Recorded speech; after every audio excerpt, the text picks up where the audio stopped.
that are occurring during the whole week.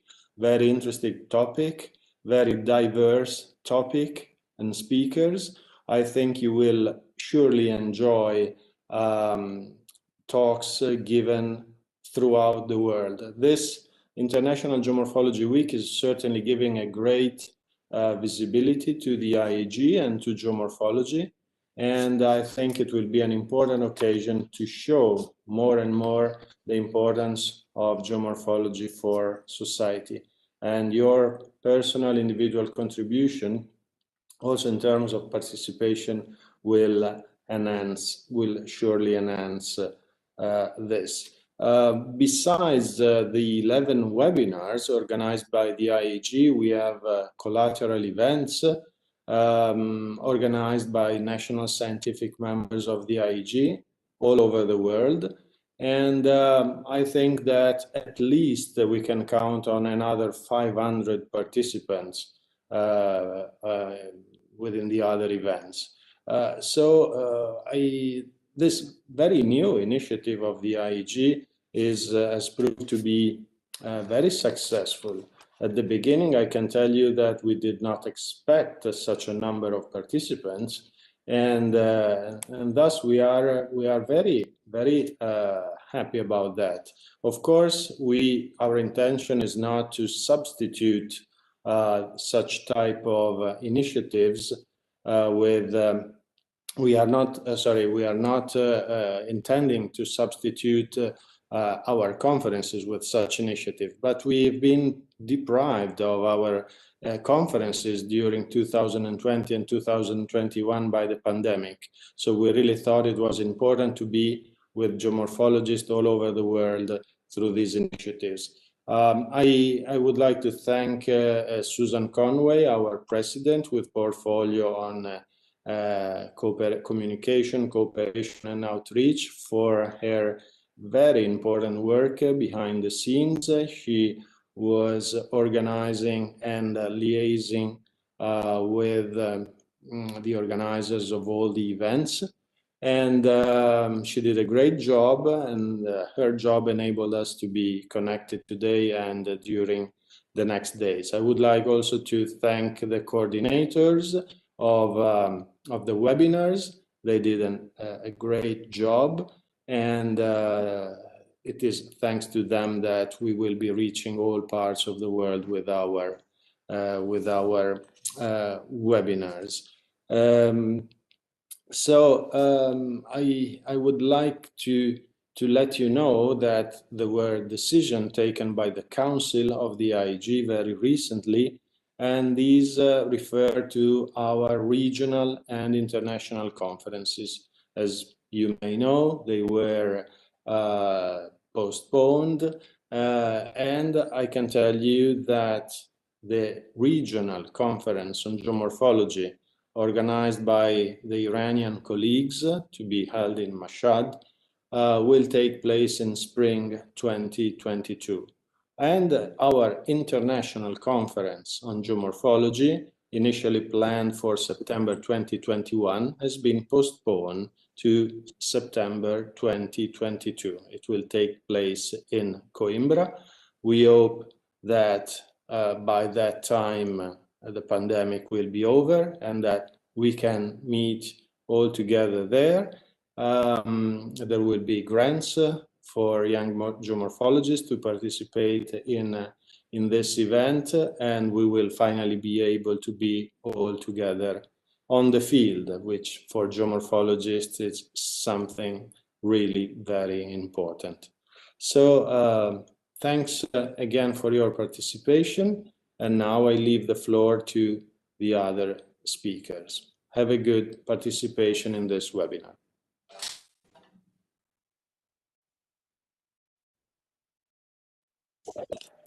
Thank you, Professor Mauro Soldati, the President of International Association of Geomorphologists. You know, this under the banner of IAG, International Association of Geomorphologists, as one of our missions to promote the young research scholars in different countries. We are very happy to say that outside Europe, I think Australia and India, the two countries, those who have formed these young geomorphologist groups. So for this thing, we get always whole-time support from our headquarters. And that is why our Secretary General, Professor A.R. Siddiqui, from the Department of Geography, Allahabad University, he is with us. He will say a few words about this Indian Institute of Geomorphologists and its initiatives. Now I leave the floor to Professor A.R. Siddiqui. Thank you, sir. Thank you, President IAG and Vice President IAG, for giving me an opportunity to say a few words about webinar. On the behalf of Indian Institute of Geomorphologists, I welcome all the dignitaries of International Association of Geomorphologists, speakers, and participants in the international webinar on the occasion of International Geomorphology Week. Since the southern and Western Asian part is being organized first and in India falls in this zone, so as the Secretary General of Indian Institute of Geomorphology, I take the opportunity to say a few words about the Indian Institute of Geomorphologists. The Indian Institute of Geomorphologists was founded by Professor Savinder Singh in the year 1987 in the Department of Geography, University of Allahabad, India. The following objectives were formulated to bring the entire earth scientists dealing with geomorphology and allied discipline on common platform under the banner of IGI, to hold annual conferences in different places of the country, to publish a research journal entitled Indian Journal of Geomorphology, now it is Journal of Indian Geomorphology, to encourage young research scholars during the search in geomorphology by giving awards, and to give more emphasis on research related to human society and welfare of the society. Most of the objectives of the IGI have been fulfilled. Until now, we have organized 32 IGI conferences, which have been organized in different parts of India. I would like to appreciate the effort of IAG Vice President Professor Sunil Kumar Dey for organizing mega event, as mentioned by Professor Mauro Soldati, an event of geomorphology that was held in Vigyan Bhavan, New Delhi, that is 9th ICG, during 6 to 11 November in 2017. There were nearly 388 foreign delegates and 178 Indian delegates participated in the conference. IGI also started Young Geomorphological Award of Fellowship for 2 young geomorphologists every year. The steering committee of Young Geomorphology is declared Dr. Shreya Bandyopadhyay as first president of Young Geomorphologists Forum 2020 and Dr. Sayadan Das, vice president of Young Geomorphologists Forum 2020. Young Geomorphologists Forum organized 5 days long intensive training program during 2nd to 5th March 2020 at the Bakhali Island, Kolkata.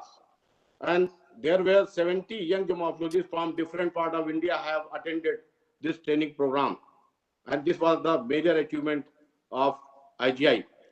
The theme of training program was present trend of geomorphological researches, writing good research paper in well-recognized journals of the world, quantitative techniques in geomorphology, use of remote sensing and GIS in geomorphology-based and geomorphology-based field excursion also was done. Our Journal of Indian Geomorphology is listed in UGC list. Until now, we have 600 active life members and active geomorphologists in the country. So this was the achievement of Indian Institute of Geomorphology. On the behalf of IGI India, I wish all the success of this international webinar. Thank you very much for giving me a space to say a few words from the IGI platform. Thank you very much, sir. Thank you, Professor Siddiqui, the Secretary General of the Indian Institute of Geomorphologists, for delivering the activities of the Indian Institute of Geomorphologists. Thank you very much. Now, my co-host, Professor Adel Sefar from Iran. He will welcome all the delegates and will say a few words about the Iranian geomorphology. I will leave the floor to Professor Adel Shefar. Thank you, Sunil. Do you have my voice? Yes, you are very much. Okay. Colleagues, students, professor, and all who are interested in earth sciences and geomorphology from wherever you hear my voice, hello, and I hope you are in health and happiness in these difficult times when the world is affected by the outbreak of COVID-19. These conditions created an opportunity for us to organize an online program for celebrating the Geomorphology Week in the world. And let me send all of the geomorphologists warm greetings from Iran through the window of cyberspace that was supposed to be face-to-face. I would like my special thanks to the President of International Association of Geomorphology, IAG, Professor Mauro Soldati. And thank you very much from Sunil, my friend from India, coordinator of the webinar of South and West of Asia, and all the energetic colleagues and friends on the executive committee of IAG who supported the program of scientific meetings in the field of geomorphology around the world despite the spread of pandemic. Anyway, due to COVID spread, you're hosting in Iran to participate in Regional Conference on Geomorphology, RCG, which was to be held in 2020, is postponed to spring 2022 with the agreement of Executive Committee of IAG. And I hope by the time normal conditions will return to the world and our country as well. As you know, geomorphology pays special attention to the face and shape of the earth. And just as our appearance change in the face of various conditions, just as joy, for example, sadness, anger, etc., and represent our mental state, so the face and morph of the earth inform about the energy, state, and development of this only living planet in the universe. And its importance and knowledge are necessary for every decision maker and manager who intends to carry out the project and development, for example, on the land of Earth.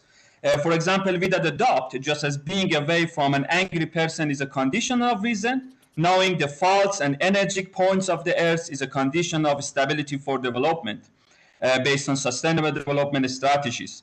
The Geomorphology Week, which started with a webinar in West and South Asia, is needed to say thanks to Sunil from Iran from India for his effort to handle this webinar.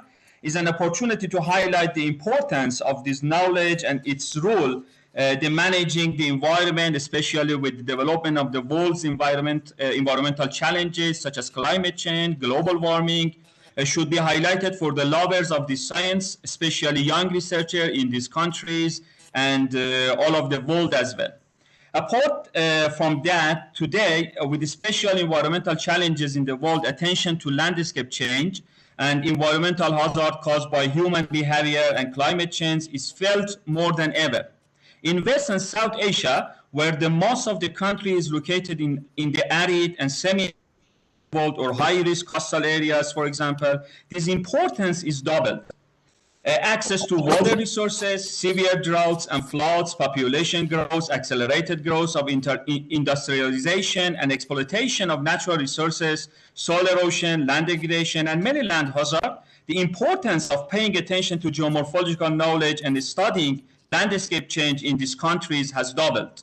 For example, in my country, Iran, from one side with more than 75% arid areas and accelerated exploitation of water resources, climate change, and long-term droughts on other side, natural and environmental hazards are expectable, and the future of nature without pay attention to landscape change and geomorphology science will be dark. As a representative of Iran and a small member of the Geomorphological Society of the World, from here, Iran, a country located in the heart of Middle East, with a world of geological shapes and features from desert to beaches and large mountains, I invite all of you to follow these scientific programs, and I would like to have a special thanks to the IAG team, Mauro, Mihai, Susan, Francesco, and all of my colleagues in EC, particularly Sunil, for all of the support in holding this week and the webinar. And I use from this opportunity to invite all of you to visit Iran in 2020 and experience the landform you have never seen before. Thank you so much again, and enjoy from the webinar. Thank you. Thank you, Professor Adel Sefar. He is the co-host with me, and he is an executive committee member of the International Association of Geomorphology from Iran. Thank you, Adel. Thank you, Sunil. Thank you, everyone. Just I will say a few words, no more than 2 minutes, about this International Geomorphology Week. We had decided in 2019 in executive committee meeting as well as the council meeting in Athens that we will celebrate this International Geomorphology Week in order to promote geomorphological interest among youngsters, so that the future of this geomorphology can be a bright one. And accordingly, in the last year, due to this pandemic, as Professor Mauro said, due to this pandemic, it could not be organized in a massive scale. But two countries, out of which India and Poland, these two countries organized, and the Young Geomorphologist Group of India, they organized a Young Geomorphologist training program in Kolkata, and we are very happy. We were very happy to see Professor Mauro Soldati to inaugurate that program also through webinar. So this was the achievement from Young Geomorphologist Group, and from change rien parce que South India's geomorphologists are gradually increasing, young stars are coming up, and they are also taking part. Bon, moi j'ai loupé Mauro, mais enfin c'est pas grave. Hein. Also in different parts of the world. So, oui, là tu vois c'est l'introduction. Voilà. Celle qui m'a répondu, tu vois, elle parle après les présentations.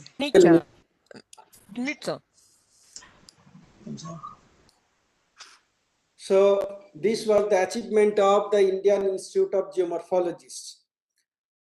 This webinar has meaning, of course, I must thank Professor Shushan Conway, the Vice President of the International Association of Geomorphologists, to take initiative to organize this event in a massive scale, and she has divided the whole world in different zones, continent-wise zones, and because there is a very large time gap, it is about 12 hours from west to east. So this is the first one, and I will say on this platform, I will say that this executive committee of the International Association of Geomorphologists is one of the most vibrant EC committee, because this type of organization, annual organization of International Geomorphology Week and its celebration, certainly will have a great impact among the youngsters to come up to this field. So with this few words, I am closing this inaugural function. Now within 5 minutes we'll start our lecture sessions, and the first speaker will be Professor Shushan Conway. So within 5 minutes we'll start. Thank you very much for participating in this inaugural function. Yeah. Professor Mauro, do you want to say anything? Professor Sunil. So, hello. Yes, yes. Yeah. Just BNGA, you know BNGA, about the BNGA, Bangladesh National Geographical Association. This is the first time we have been included in International Association of Geomorphology. So yes. Would it be possible to announce from your part that we are the, I don't know actually, as a Secretary General of BNGA, so all credits actually, you approached us and we have sent the all papers, and from your Executive Committee President, Secretary, kindly has extended their kind cooperation to include the BNGA as a national member. So it would be really appreciated if you could please announce our name from your part. Okay. Our president is present here. I think it would be great to announce by the president of IAG. Yes, president is here, I think. Yes. So You are talking from Bangladesh, if I'm not wrong. Yes. We are really very glad to have Bangladesh with us. We have welcomed you on our website. Maybe you have seen the welcome there that was posted a few days ago. And actually, there were some contact with Bangladesh also in the past years due to the participation of some young geomorphologists as grant holders in IAG events. We tried to involve Bangladesh as an official national scientific members, but then for some reasons that could not come true. And then also through the intense effort of our Vice President Sunil Kumar De, we established contacts with you. And so finally, we were very glad to have Bangladesh within the IAG. Actually, we've been doing an effort since 2017 to involve new national scientific members from countries which were not so active internationally before, but which we were sure they were active in geomorphology within their countries. So this is the effort that we try to do. And the involvement of Bangladesh, Iran, some African countries that did not play an important role within the IAG in the past was made. So welcome, and we expect institution in English version. And if it takes long time, you can send the Bengali version to me. I will take responsibility to translate it into English. And after that, I will send it to you for approval. Okay, no problem. I will do my best. Yeah. Yes. Okay. Welcome, Professor Nikki Welbudo. Welcome. See, hi, Nikki.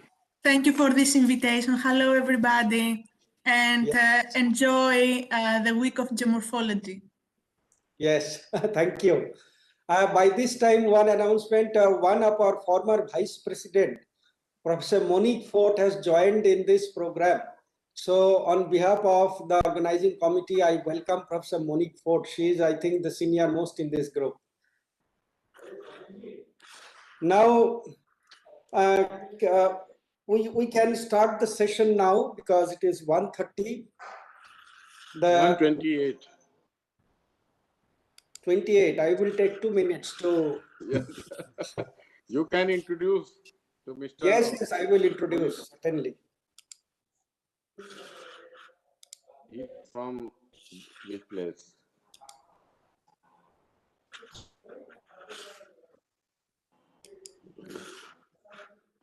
Is it visible, this slide one?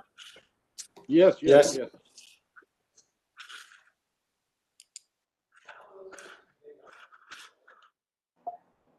Dr. Susan. Yes, yes. Okay, our first speaker is Dr. Susan Conway, one of the vice presidents of the International Association of Geomorphologists. She is a research scientist with the CNRS. It is in France, and works at the Laboratoire de Planetologie in Geodynamics within the University of Nantes in France. She obtained her undergraduate degree in Earth Sciences from the University of Cambridge, worked as an environmental consultant for 2 years, and then took the full conversion to planetary science during her PhD at the Open University, United Kingdom, which she completed in the year 2010. Her research falls under the general theme of planetary geomorphology and especially focuses on the use of quantitative topographic analysis to understand the role of water and other volatiles in recent landscape evolution on Mars and other planetary bodies. Her field study areas include Iceland, Svalbard, Namibia, and the French Alps. She ran the Planetary Geomorphology Image of the Month on behalf of the IAG Planetary Geomorphology Working Group from 2015 until she took up her current position on the executive committee. She was nominated as guest investigator by ESA on the Trace Gas Orbiter mission in 2015 and is a member of the science teams of NASA's HiRISE and TGO's CASIS instruments. In 2020, she was awarded the bronze medal from the CNRS for her promising contribution to scientific research. She is on the editorial boards of Earth Surface Processes and Geomorphology, Relief Process and Environment. She has edited 2 special issues, contributed 6 book chapters, and over 85 peer-reviewed publications. I feel very proud to welcome Professor Sushan Conway for her lecture. Professor Sushan. Thank you very much for that very kind introduction, Sunil. I would like to thank Sunil and Adele as organizers of this webinar for inviting me to present the first lecture. It's a great honor to kick off the International Geomorphology Week 2021. I would also like to thank Mauro Soldati, President of the IAG, and Professor A.R. Siddiqui, Secretary General of the Indian Institute of Geomorphologists, for introducing this webinar and doing the inaugural addresses. Thank you very much. So without further ado, Sunil, if I can take the screen share, if that's possible. I was asked by Sunil to present a little bit about how I actually became a planetary geomorphologist. It's a bit of a strange title after all. And also to reflect on the role of women in both planetary science and geomorphology. And I'm going to do that through a sort of storyline of how I actually got into, and at each point I'm going to reflect on how equality and the role of women has changed both throughout my career and I hope in the future as well. So hopefully that is sharing properly. Let me just check. Yeah, that looks okay. Good. So this is my nice first slide. As Sunil said, what do I do in planetary geomorphology? I look at the landscapes of other planets other than Earth, and this is a beautiful example of an impact crater on Mars with a lovely 3D view. And how did I start in planetary science? Well, I suppose it all started when I was a child. First of all, I got interested in science. So that's the first step in becoming a planetary geomorphologist, I suppose, is to be interested in science and maths, especially if one is going to study the landscapes and the morphometry. So I always wanted to build things. I was interested in Lego and toy cars and building train networks. And at school, I really loved both maths and science and the experiments that we did there. And I suppose that set me apart. I suppose that was from the other girls in my class who didn't really like toy cars. So I suppose even from a youngest age, I was a little bit different from my the girls around me. And from quite early on, this is actually from when I was 16. I did a project on looking at river networks in Cumbria. And this is in the northwestern part of England. I'm getting a bit of background noise here. I don't know who's on the microphone. Aneshwa is got an unclosed microphone. So yeah, as I was saying, as part of my GCSEs, which is in England we take at the age of 16, I actually went out and did fieldwork as part of my geography course, and I actually went and made my own map of the river network in this area. And even I was looking back yesterday, I was even starting to draw long profiles of rivers when I was 16. So this is a good step on the path to geomorphology, that even at 16, I was starting to draw river network profiles. And interestingly here, actually, what you can see is there's some nick points in these rivers, and also there's some plateaus, and these are caused by actually the glacial geomorphology, the inherited glacial geomorphology in this region. I won't go into this now. This is not something I looked at when I was 16, though. So after my school career, actually, I was really inspired by my mum, who was doing a geology degree, in fact, at the Open University. So the Open University allows people to take their degree later on in their life. So my mum was in her 40s, and she actually decided to take a big step and actually do a degree later on in her life. And so she actually decided to study geology, and she really inspired me on her walks out in the countryside. You know, she would pick up a rock and say, oh, well, this tells us about the early history of the Earth and the climate here. So she would point at some old red sandstone and say, oh, look, this shows that England was actually a desert millions and millions of years ago. And I thought this was truly amazing, that just by looking at an outcrop, just by looking at something that looked boring and inert, that you could actually read the history of the Earth, the climate, the animals that were there, and the processes that were going on at the time, just by studying the grains and the fossils of a rock. It just seemed totally amazing to me. So actually at a university, I decided, Cambridge University, I decided to study earth sciences. I really enjoyed, as you can see here, this is a picture of me on fieldwork after having actually been underneath a debris flow on a coastal field trip in southern England, and you can see the weather is typically very English. I really enjoyed, again, making maps, and then here I've dug out my undergraduate field mapping field map, which actually was in the Crow's Nest Pass in southwestern Alberta, Canada, where actually, as you can see from the title image here, what you're looking at actually is the deposits of the Frank Slide, which is one of the actually one of the landslides that I'm now studying as an analog for Mars, which is quite cool. It brings me back in a circle, back to more than 15 years ago from when I studied in my degree. And at university, I would say that along my other colleagues, you know, I would say we were about 50-50 men and women. I don't think there was a huge difference between the number of men and women studying geology at the time when I did it. But I did notice that, especially when we did field work, there were many fewer women. And actually there was I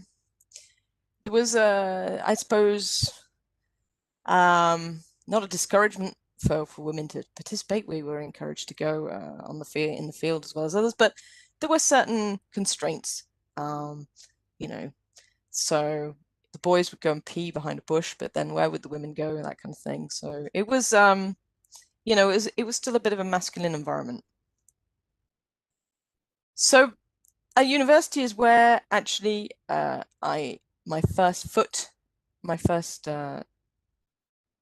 encountered planetary science as a subject, and actually it was total, it was luck, I suppose, because essentially Professor Nick Butterfield, who is a paleontologist at the University of Cambridge, was actually doing a series of lectures on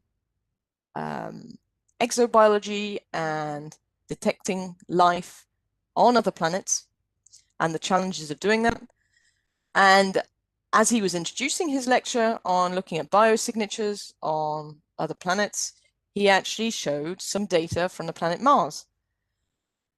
And I was just amazed that we had landscapes on Mars that looked like landscapes on Earth, river valleys, and then landslides, and very much similar landscapes, especially when you look in detail to those which find on Earth. And I really wanted to know why and how we ended up on a planet that is, to the first order, a pile of craters, actually resembles the Earth in some ways. And that is where it started, and I continued along that way. And in fact, I chose in my master's dissertation at Cambridge to compare Earth and Mars. The inspiration for comparing Earth and Mars was taken from two serendipitous events. First, so my master's project I started in 2003. So the first of those events was the fact that in 2003, the NASA Shuttle Radar Topography mission had just had finished its collection, and the data were being made available online from summer 2003 onwards, tile by tile across the globe. And this was the first good near global topography that we had on Earth available. And this was an incredible resolution of 90 meters per pixel. This doesn't seem very much now, considering we have all sorts of other elevation data sets we can get hold of, but it was for free and it was available to everybody. And you can see the coverage on the bottom left. It didn't cover the polar and areas of Earth, but it covered all other regions with a surprisingly good resolution.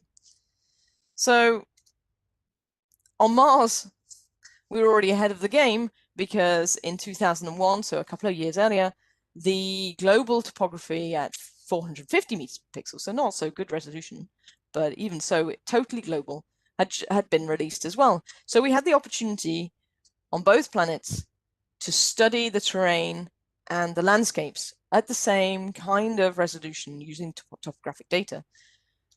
So I studied erosional decay of Martian impact craters by using both the global topography on Earth and the global topography on Mars. So these are figures taken from my dissertation project. And essentially what I did is I looked at the database of impact craters on Earth, and I made a topographic study. I looked at their profiles, topographic profiles, radial profiles going from the center out towards the edges, and looked at ways in which impact craters on Earth were degraded by the surface processes that happen on Earth. Unsurprisingly, I found that most impact craters on Earth are degraded by fluvial processes and processes driven by water. On Mars, this is not generally the case. As you can see in the figure on the right, these are impact craters on Mars, but I did find in some cases that the oldest impact craters were actually also degraded by similar erosion processes. And also on Mars, I found that some of the impact craters may have also contained lakes, as do the impact craters on Earth. These weren't new findings, but one of the things I did study in detail on Mars, sorry, one of the things I did find, which we didn't find on Earth, was the fact that some of the impact craters on Mars are actually filled with water ice, and which form these big domes, topographic domes inside the impact craters, sort of like mini ice caps. And these are formed around the North Polar. The ones I studied around the North Polar Cap, but they're also found around the South Polar Cap. Mars has two ice caps.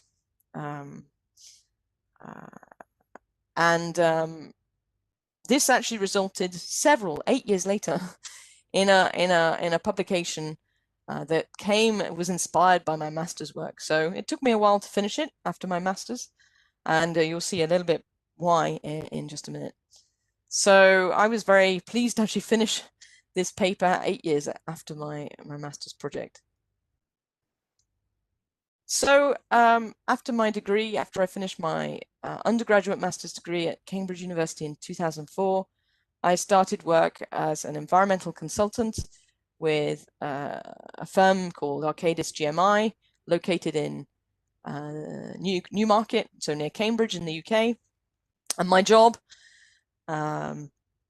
was to use GIS, so geographical information systems such as ArcGIS, to produce maps for the company.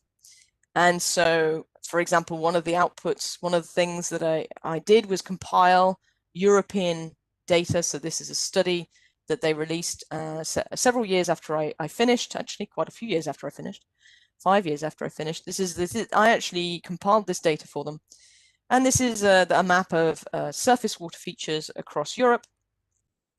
I also compiled the groundwater features and all the other things. So I went out and found these data and put them together. And this is to assess the risk posed by petrol filling stations to the water resources in Europe. So that was part of my job. The other part of my job was going out into the field and drilling holes and sampling for pollution. And I have to say that when I was in working in this company environment, I would say that you know, we would maybe had about 30% women in the actual company itself. But when you went out into the field on drilling sites, I was very much the only woman, and you really felt very different as a woman in this kind of environment. Not that I was treated badly, but actually probably I was treated with more respect than actually men would be treated.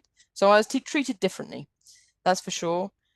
And yeah, I definitely felt that I wasn't possibly as equal as I could be in this kind of environment. So I definitely saw that there were variances between different environments, work environments. Then after I took this job, I actually went back to my passion, which was planetary science, and I took a PhD at the Open University, which is located in Milton Keynes in the UK, and I studied debris flows on Earth and Mars, actually gullies on Mars, which you can see on the right of this slide, and you can see examples of the landforms that I studied on Earth on the left-hand side.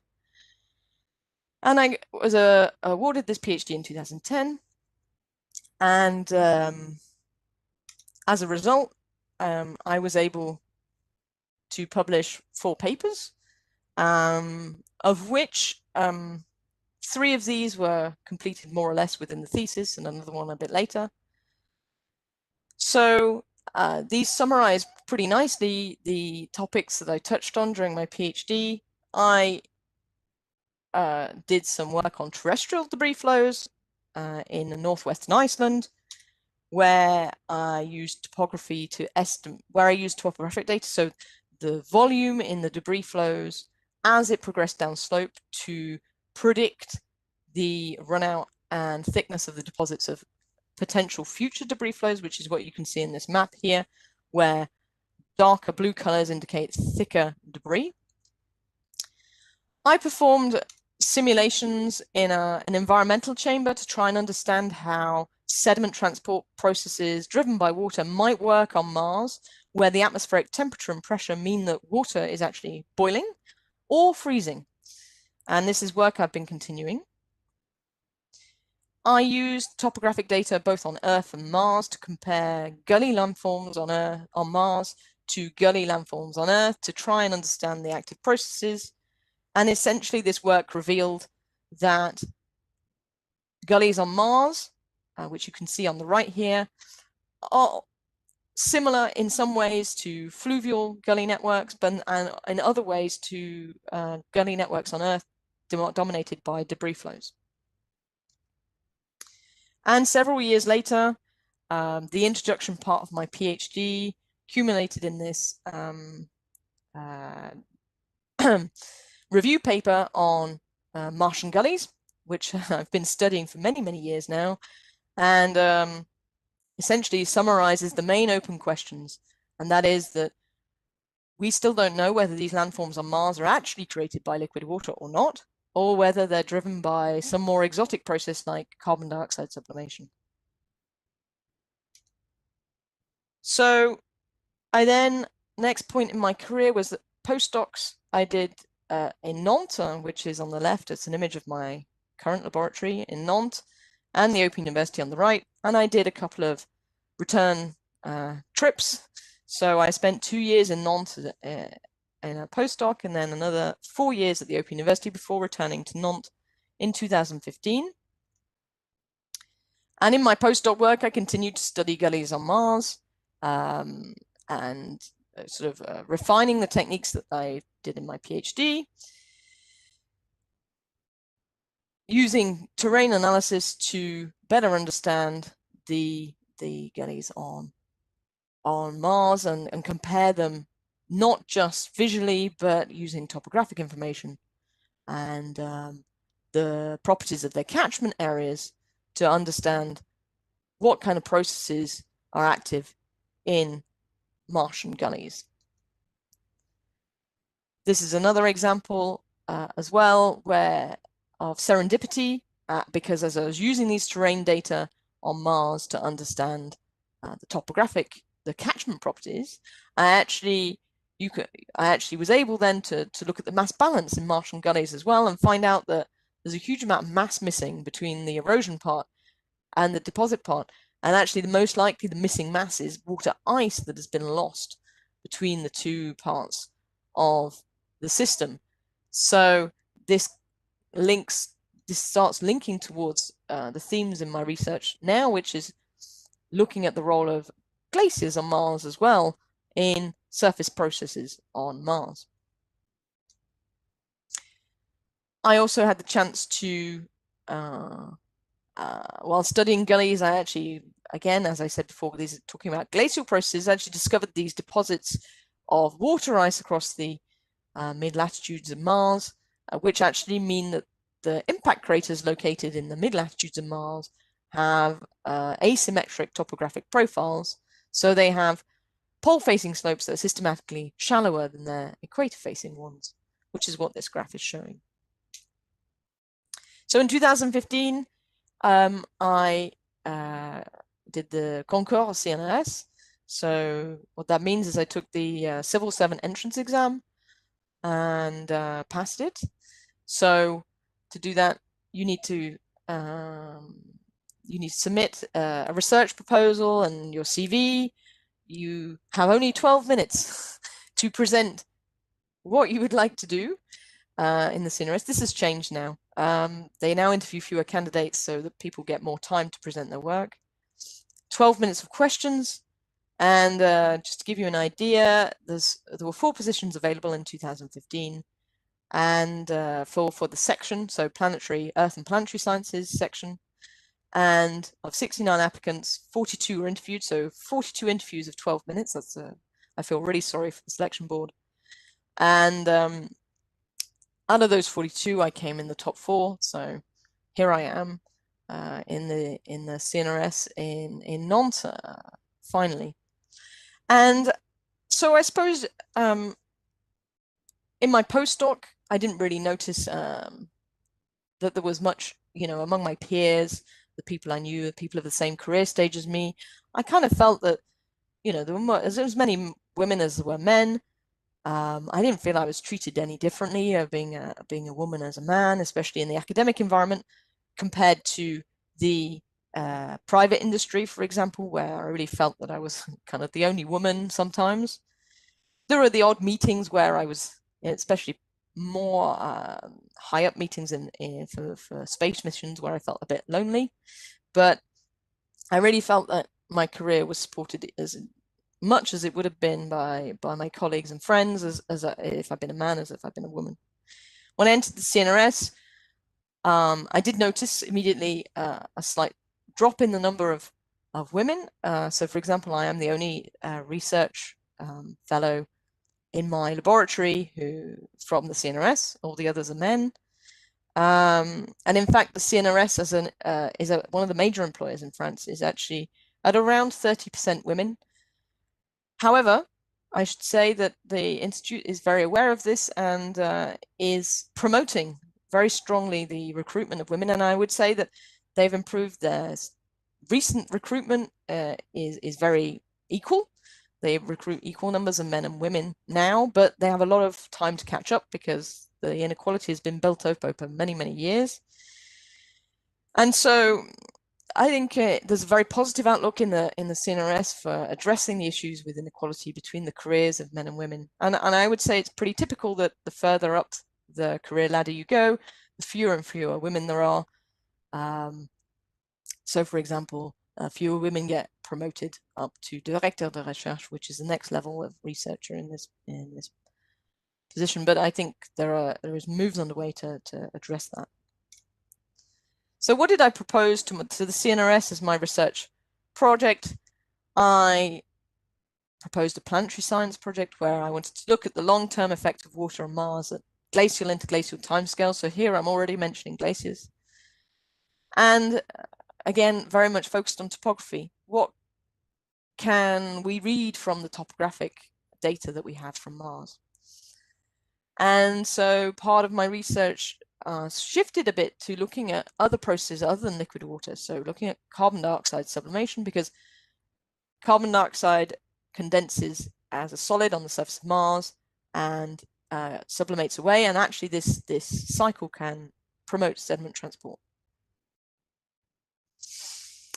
So what have I been doing since I was recruited on this permanent position, research fellow position? Well, this stable job position allowed me to become involved in space missions, such as the European Space Agency's Trace Gas Orbiter mission to Mars, which is currently in orbit. CASSIS is the camera on that mission. So it's a color stereo imaging camera. And I'm also involved in the NASA team, the Mars Reconnaissance Orbiter, the HiRISE camera, of which maybe you've seen some images in the news recently from both of these cameras, actually, of the Perseverance landing site in Jezero crater on Mars. Both of these orbiters are involved in both relaying the data from Perseverance, but also taking photographs of the landing site. And so it's been really exciting to be involved in these missions. But a really noticeable thing when you get involved in space missions is that the co-Is, so the co-investigators and principal investigators, are mostly men, and this is even more the case in Europe than it is in America. And in NASA, there's a real drive to try to make space missions less masculine, whereas in Europe, it really is very much the case that most of the engineering and science teams behind space missions are very, very masculine. So there's a lot of work needs to be done in space in order to make it a little bit more gender equal. So as was mentioned in the introduction given by Sunil, I also had the opportunity in this position to take on some more responsibilities outside my strict field research. I was the animator of the blog for the Planetary Geomorphology of the Month. If you don't know about it, go visit. This is the web address. There's a new image every month, and done by a great colleague of mine, Francis Butcher, who's in Sheffield in the UK. And lots of really exciting stuff on there every month. This gets posted to the Geomorph list as well, if you're not familiar with it. But thanks to that initial involvement with the IAG, I became the vice president and in charge of communication, cooperation, and outreach, which means that I deal with the website and the Twitter and the Facebook. And also, as Mauro mentioned in his introduction, I am also helping the local organizers of the International Conference on Geomorphology, the 10th International Conference on Geomorphology, which will be held in Coimbra in 2022. Here are the new dates. And in closing, what I think I want to say is, I think the IAG, in summary, looking back on my career and the different steps and the different parts of my career, both in private industry, as a postdoc, as a research fellow, I think the IAG has a very important role at an international level to promote diversity in geomorphologists, not just in gender, but in all sorts of other things. As an international body, we can promote national diversity, and I'm really pleased to be here at this webinar, a long way from my home area.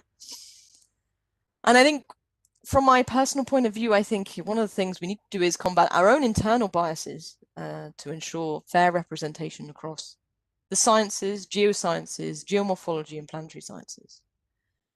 And I think as a message to all those young people out there who are thinking of a career in geomorphology or in planetary geomorphology or in sciences in general, I think the most important thing I could take from my talk is to be honest with yourself and with your others, and go ahead and follow that crazy idea. When you saw that lecture from Nick Butterfield on Martian Valley networks, go ahead and do it. Okay, So I'll stop there, and thank you very much for your attention, and enjoy the rest of the program.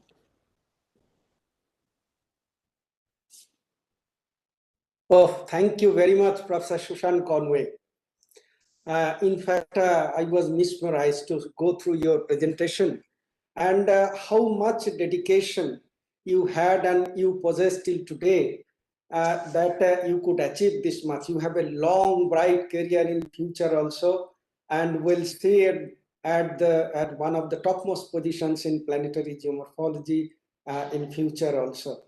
So really, we have enjoyed, and we have boosted up to go through. Although I am a bit senior by age than you, but academically you are much more senior than me, I tell you. I will be happy if any of the participants would like to share anything with Professor Shushan Conway, because I have seen the fighting career in academic life. Any one of you from the audience would like to share your words with Professor Shushan Conway?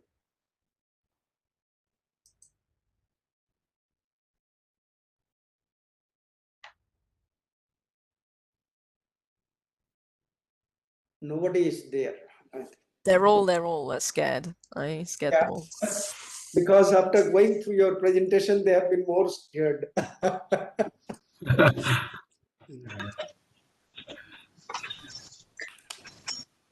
Okay, then. Okay, again, I thank you, Professor Shushan Conway, to initiate this process of celebrating International Geomorphology Week. And as we were discussing that this year it should be this role of women in geomorphology, so I decided to invite Professor Shushan Conway, the first speaker, and our second speaker again, another famous geomorphologist, Professor Nikki, because Professor Milap Sharma, he is busy in press conference, so he will join at the end. So I will invite now Professor Nikki, and I will share my screen.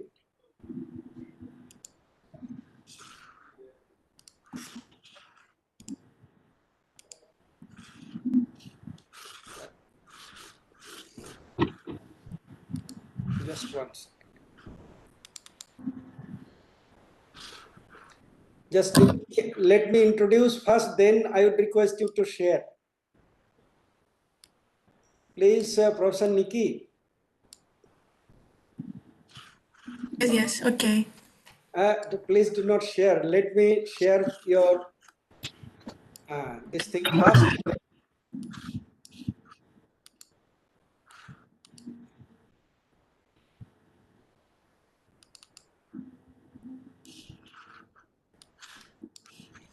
I think it is visible, no? Yes, it is. Oh, thank you. We are very much honored to introduce Professor Nikki Ivelpidu. She's a professor at the Faculty of Geology and Geoenvironment of National and Kapodistrian University of Athens, Greece. She holds a PhD on geomorphology from the Faculty of Geology and Geoenvironment of the University of Athens, and a PhD on geoarchaeology from the Faculty of Geoarchaeology of the University of France, Compiègne.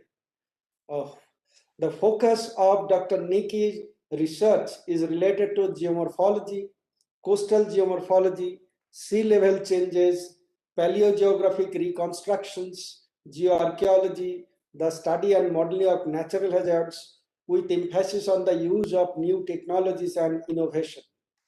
Her research numbers more than 300 publications in scientific conferences and journals, and 28 books and educational textbooks. She has given many lectures both in Greece and abroad, such as Italy, France, Spain, Portugal, US, Japan, among many others. Dr. Ivelpidu has received a number of awards and recognitions. Amongst the most significant are the 2 awards from the Academy of Athens in 2013 for work promoting the geological knowledge of the Greek region, for the paper entitled Evidence of a Recent Rapid Subsidence in the southeastern Cyclades, Greece, an effect of the 1956 Amorgos earthquake. And in 2019, for her monography Sea Level Changes, she is actively involved in academic research and educational activities, as she has organized more than 30 educational seminars and training schools, while she has participated in the organization of 37 national conferences and workshops of national and international interest. And she was the convener of the last regional conference of the International Association of Geomorphology, which was held in our University Athens in 2019, November, I think, or September, sorry. So I am very much honored to introduce Professor Nikki to this platform. And since it was discussed that this would be women in geomorphology, so another great geomorphologist as well as a geologist, Professor Nikki. I will leave the floor to Professor Nikki now.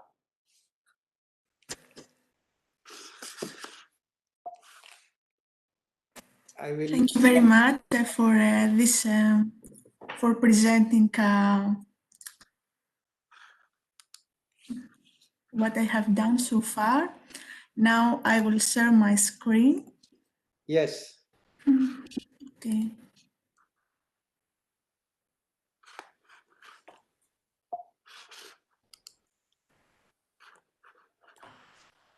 So you can see my presentation, is that right? Yes, yes, it is visible. Okay. Good evening, everybody. First of all, I would like to thank the organizing committee of South and West Asia, and especially my colleague, Professor Sunil Kemar, and also Professor Adele Sepef for your invitation. Special thanks also to the president of IAG, Professor Mauro Soldati, for supporting all these webinars during this special week for all geomorphologists. I'm really happy and it is my honor to be with you today to celebrate the International Week of Geomorphology. My presentation is about earthquake-driven coastal changes. Globally, coasts are exposed to high vulnerabilities and hazards. The effects of marine and coastal processes on human population were demonstrated by extreme events such as the Indian Ocean tsunami in 2004 or Hurricane Katrina 2005 in the Caribbean. This aerial photo depicts the remains of the Roman harbor at Phalasarna. It is situated at Crete Island, which is the southern part of Greece. And this ancient harbor has been uplifted by 6.6 meters due to an earthquake happened in 365 AD with a magnitude of 8.3. The examples of my talk today are coming from the Mediterranean Sea.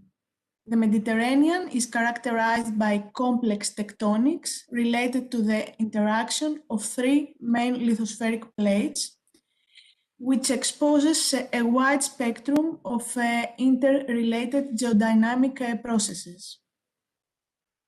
The Aegean Sea, which is located at the eastern part of the Mediterranean, is a unique environment in terms of active geodynamics, plate movements, ongoing geological processes, formation of new relief, and dynamically changing landscapes.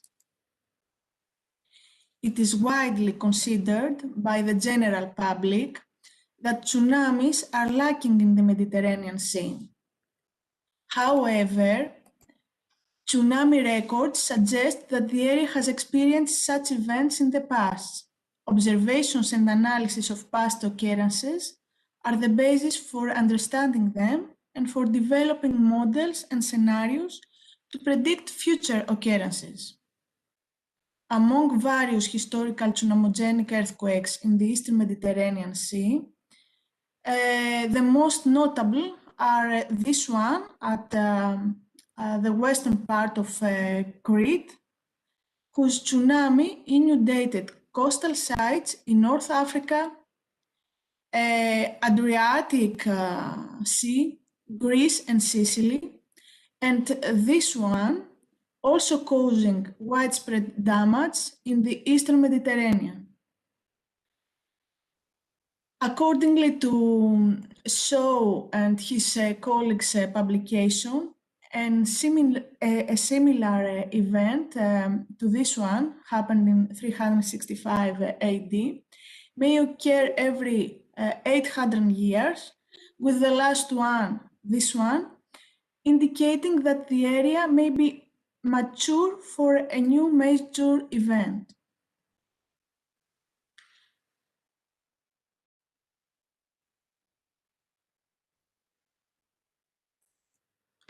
Tsunami events are frequently expressed in the stratigraphic record as distinct marker horizons and allow for a multi-proxy reconstruction of their spatial and temporal dimensions and their impact on coastal landscape evolution.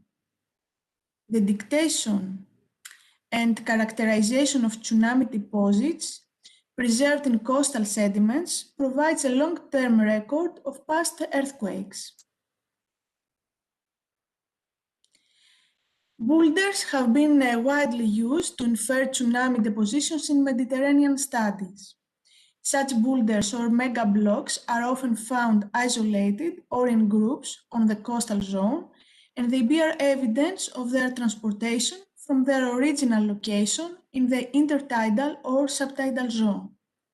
Research on palo-high energy events is fundamental to understand the coastal responses of tsunami or storm impact, the influence on coastal morphodynamics, and for predicting future events. In this map, you may see the large boulder deposits along Mediterranean.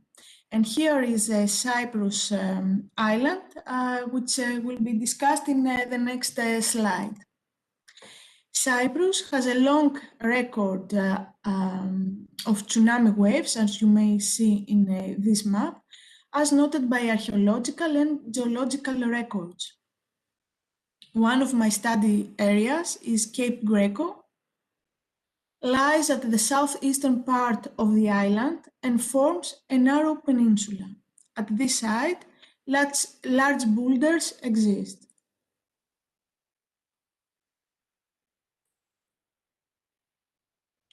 These boulders are located between 3 to 5 meters above mean sea level, and you may have an idea of the area from this picture and also from the aerial photo. Fossils had to be selected for radiocarbon to date the high energy event. And as you understand, a centeredness exists regarding the particular fingerprints of tsunamis versus storms. And for this reason, we use various hydrodynamic equations. Some of them are listed here. The boulders may be found sporadically or in groups, as in this area in Cyprus, where we identified almost 300 boulders of variable sizes, with the biggest one about 42 cubic meters. Here you may see some cross sections indicating clearly that the vast majority of the boulders are located at an altitude between 3 to 5 meters above mean sea level. Different scenarios using hydrodynamic equations may be discussed for each cluster in order to identify the wave heights for storm and tsunami capable to transport boulders. What we often do is to use further calculations for comparisons. So at the end, you have scenarios for the minimum storm wave and tsunami wave to trigger the boulder's transportation. The geomorphological context of the study area often suggests the transport scenario for the studied boulders. For example, as you may notice in this picture, near sea level, a well-developed wave cut notch exists, and it appears that the origin of some boulders is owed to the detachment of the notch roof due to the force of waves. It is important to understand the original site of each boulder. For example, this one is evident that has been turned upside down and its original location is clearly visible. The same we are doing for the underwater part of our study area through snorkeling, diving, or even through ROV.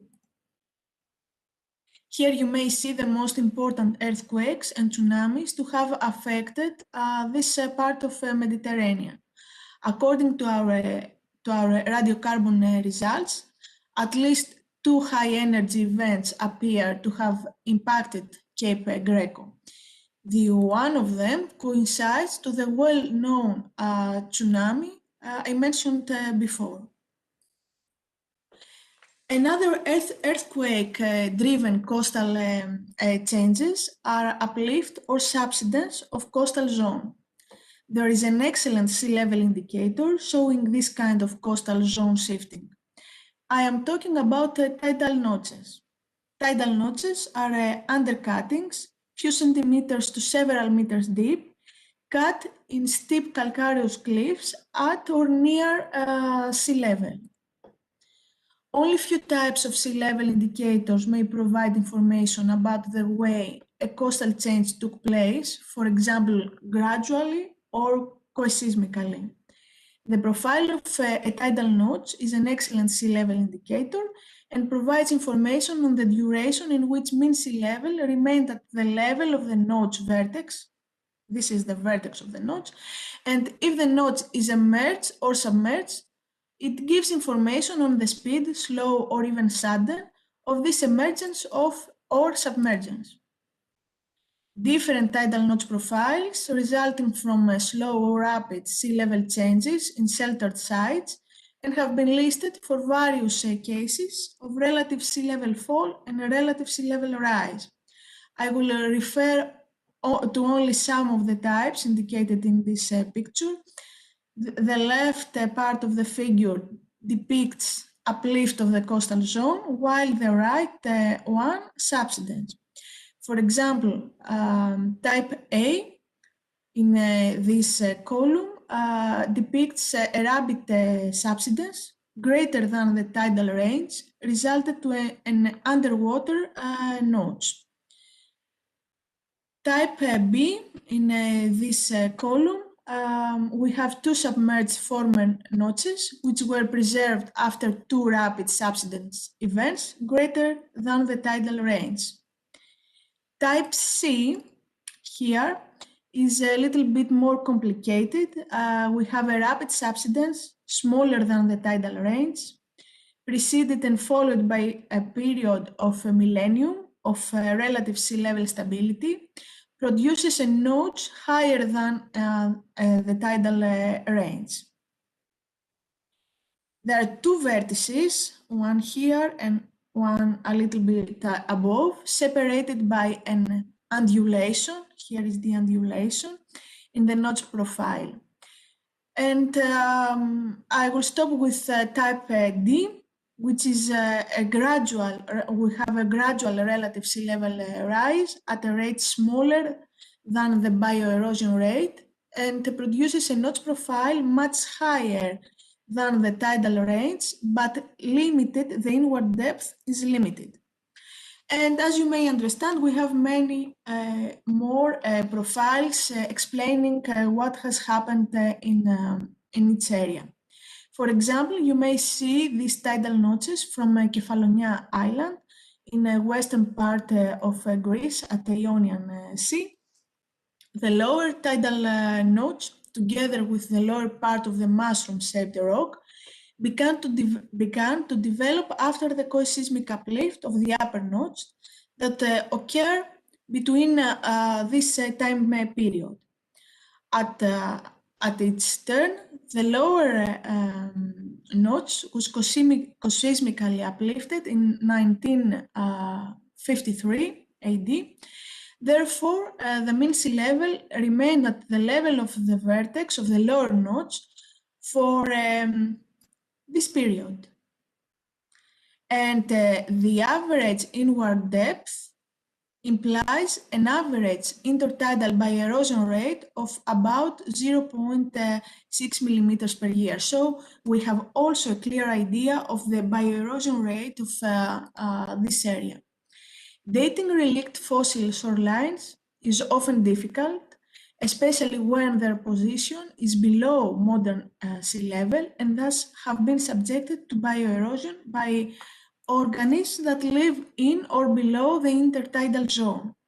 In this case, we may use additional indicators in the wider area. The best way of dating is to date fossils found at the level of the vertex, as they are highly related to the sea level. Of course, finding a biological indicator that it is datable within the nodes is extremely rare. Here we may see a lithophaga in its position. We used in order to date the uplift of a Boyan Gulf, an uplift of 1.7 meters that affected an area of at least 3 kilometers. In this case, at least 7 former shorelines, as you may see here, were found at Central Aegean Sea. We are in the middle of Aegean, in Cyclades, at the depth range, as you may see here. And the vertical sequence of several submerged notches indicates rapid subsidence events because of co-seismic origin. As you may notice from this figure, there are different paleoshorelines that have been dated. How we did that? By combining the morphology of the submerged notches and correlating with the archaeological remains in the area and also stratigraphical data from corings in the nearby lagoon areas. One more recent example, maybe you have heard about the earthquake on 30 of October 2020 with a magnitude of 7 that took place north of Samos Island in eastern Aegean. On Samos, 2 teenagers were killed while returning from school to their home. 9 persons were injured and more than 1,000 buildings were recorded as unsuitable for use. The temblor was far more devastating for Turkey, resulting in more than 100 casualties, more than 1,000 injured persons, and 2 reported buildings collapsed in Izmir. Soon after the main shock, a tsunami was triggered. So my team, just after the earthquake, re-examined the various sea level indicators by comparing our measurements taken in 2015, a few years ago, with the new measurements after this earthquake I mentioned before, in order to understand and quantify the co-seismic movements caused by the recent earthquake and to shed light to the tectonic regime of the area. Based on our findings, we concluded that the island has been co-seismically uplifted, but with different magnitude, as you may notice from the map. The numbers you may see are the different uplift around the island. During the earthquake, the western part has been uplifted for 35 centimeters, and this movement is fading to the east. The southern part was normally known for its subsidence through the submerged tidal notches and submerged antiquities, and but during this event it was uplifted. The remains are still under water, they're still remaining underwater. And all this help us to understand the tectonic activity in this area. So thank you for your attention, and I wish you a happy week of geomorphology. And at this point, I would also like to ask you to excuse me, because I have to leave this wonderful meeting, but there is another webinar starting in a few minutes for Civis Alliances, which is also about geomorphology. Thank you again for inviting me. It is my honor to be here. Thank you very much, Professor Nikki. It was an excellent presentation, and I was thinking that during our field survey in 2019, I had gone back to that coastal notches area. And from you, I learned this evolution of coastal notch and the impact of this earthquake as well as tsunami in the formation of coastal notches. It was an excellent presentation, I'll tell you, Nikki. Thank you very much, and I will be really glad. Yes, just a few minutes. Is there any question from the audience, or is there any point to know from Professor Nikki about these coastal notches or the impact of earthquakes on coastal formations? Any question? Nikki,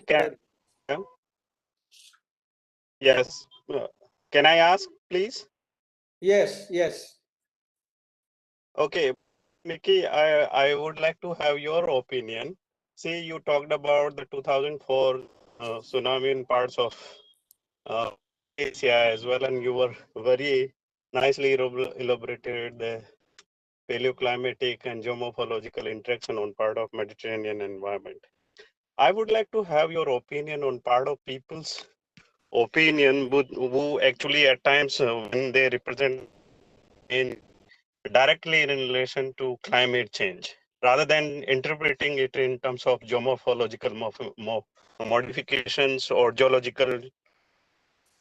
So how would you grade these kind of interpretation of sea level change based on climate change rather than interpreting it in terms of tectonics or geomorphology, be it in parts of South Asia or be it in part of Mediterranean environment? Thank you very much for this question. It's really very important and give me the opportunity to mention that the notch profile, this is just one sea level indicator. There are many more, but since I discussed about this, I will answer to your question based on tidal notches. The profile of the tidal notch can give us information about the way that this sea level rise or sea level fall took place, if it was co-seismic, if it was gradual, and so on. And in fact, we have studied in the Cyclades area. The last one, the upper notch, is continuous to the whole Cycladic areas. It is only about 25 centimeters above mean sea level, below mean sea level, and it is correlated with the sea level rise because of climatic changes. So from the geomorphological point of view, with the different kind of sea level indicators, we may also interpret some of climatic changes that took place in the past or that are happening in the last centuries. I can also send you a paper about that we have written with Paolo Piraccioli in a few years ago about how you may correlate tidal notches with sea level rise because of climatic changes.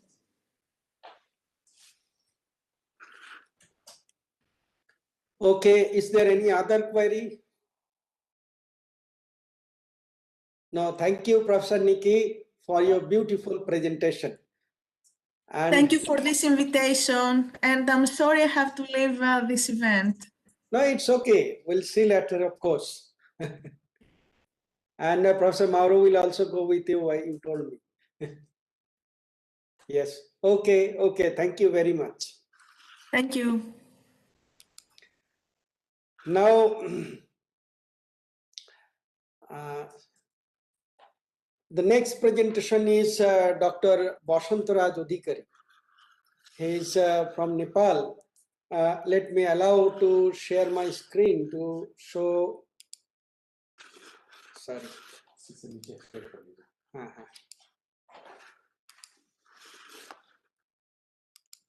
Is it visible? Is it visible? I can see your screen. No, it is not. It is not visible.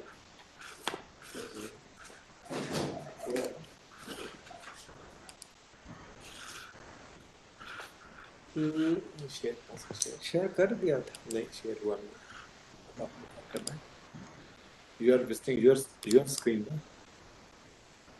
अब यहाँ पे आप क्या चीज खुल रही है इसमें तो खुल Is it visible now?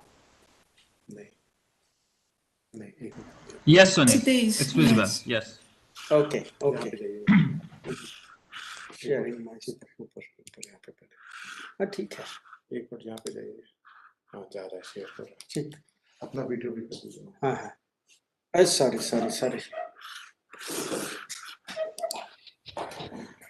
Dr. Bashantaraj, an assistant professor at the Institute of Engineering, Tribhuvan University, Nepal. He is also an executive member of Geomorphological Society of Nepal.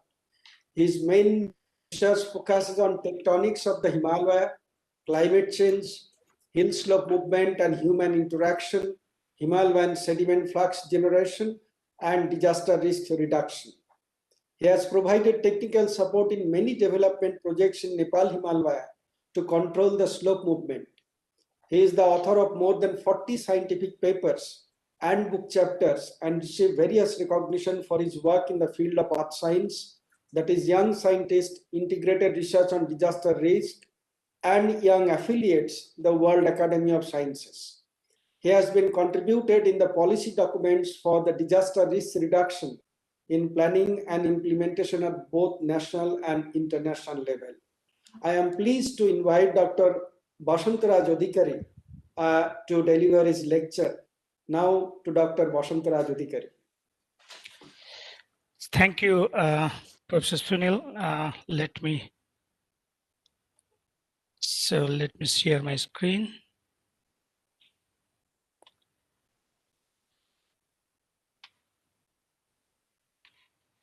Is it visible now?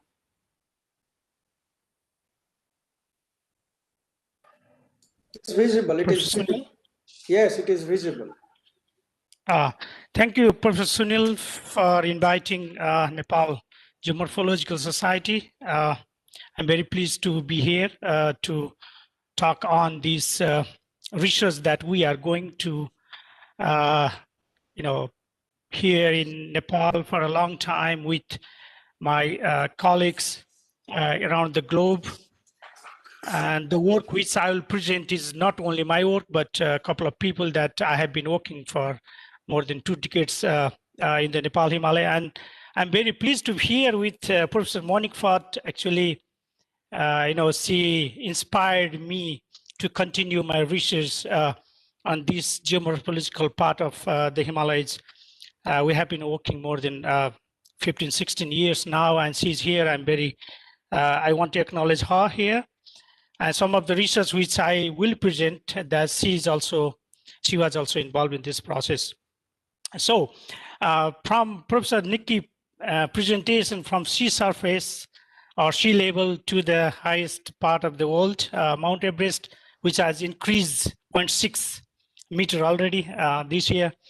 So today I'm going to present on this perturbation of Earth surface processes by different geophysical and the meteorological processes in the Nepal Himalaya. So you see this interesting landslide in the eastern part of Nepal, where people are living actually with the risks without understanding the geomorphological changes or landscape dynamics that is going over there for centuries and years. So people are constructing many infrastructures such as road, hydropowers, and others without considering these large-scale geomorphological changes, or in particularly without understanding the watershed level. So the talk will be on these 4 points. I will try to summarize our work in the Nepal Himalaya in geomorphic studies and co-seismic landslides, and then the monsoon triggered landslide, how these events are shaping the landscape in the Nepal Himalaya. Probably most of you know this cartoon, the Himalayan cross-section prepared by Tony Hagen, and from south to the north.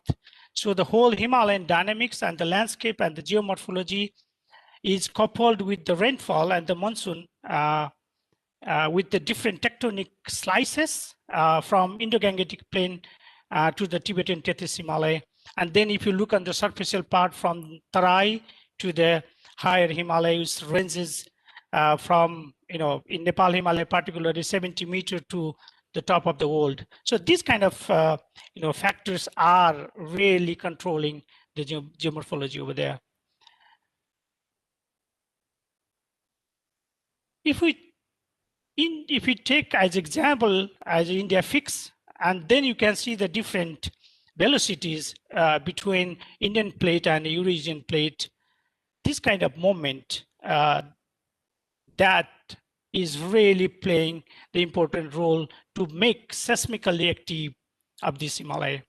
But if you look the velocities, the central part of the Himalaya is more active and has a high velocities, and that's why we have lots of recent activities, geomorphological activities or tectonic activities that we are facing in that part.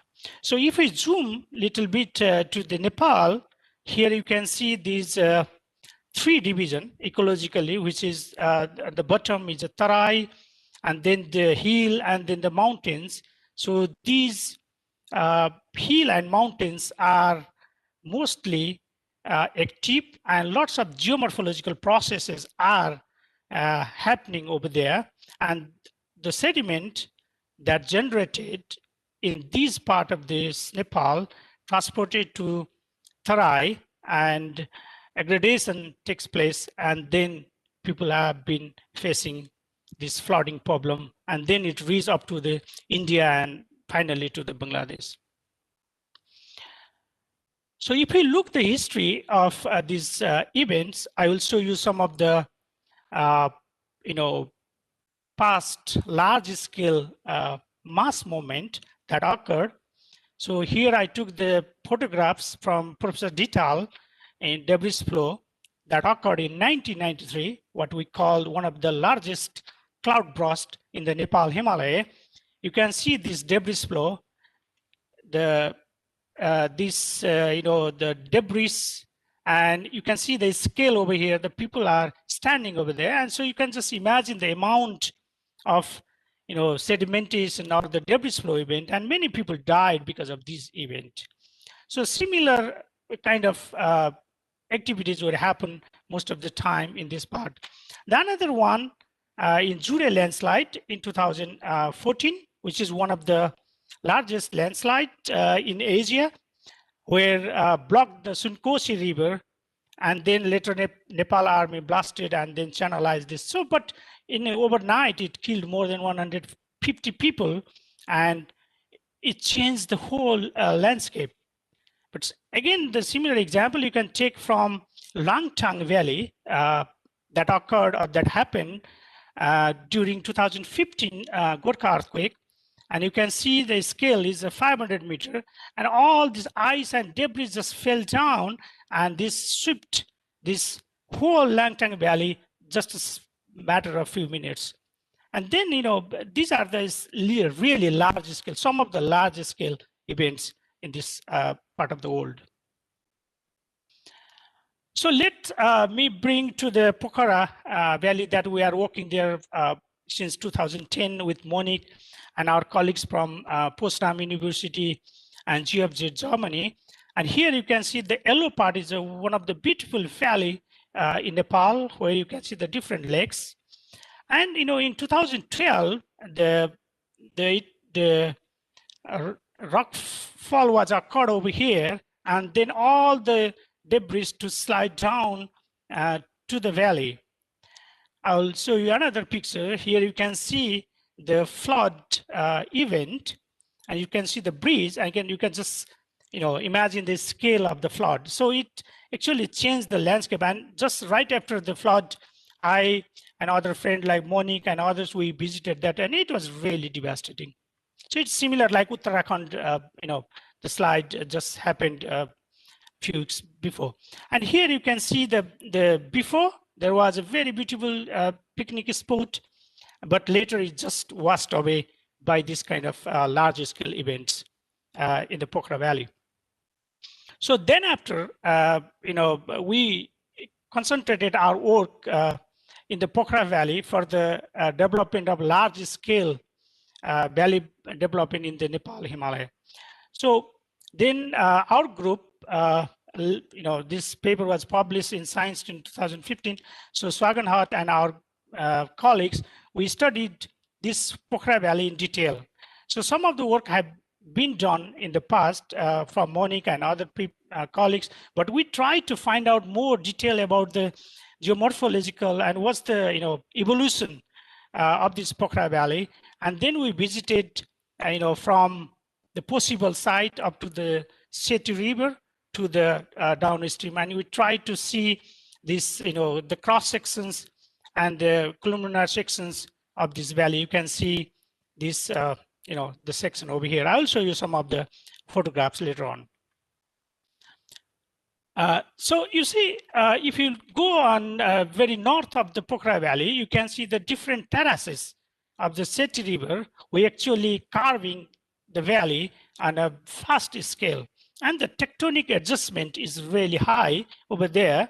And if you see this zoom section of this, the terrace of the Pokhara Formation, you can see the poorly sorted material. Somewhere you can see the debris flow deposit, including mott matrix supported, and then you have a basal debris flow unit, and somewhere you can find the poorly sorted material. So this kind of the ground scenario gives you the evolution of this Pokhara Valley.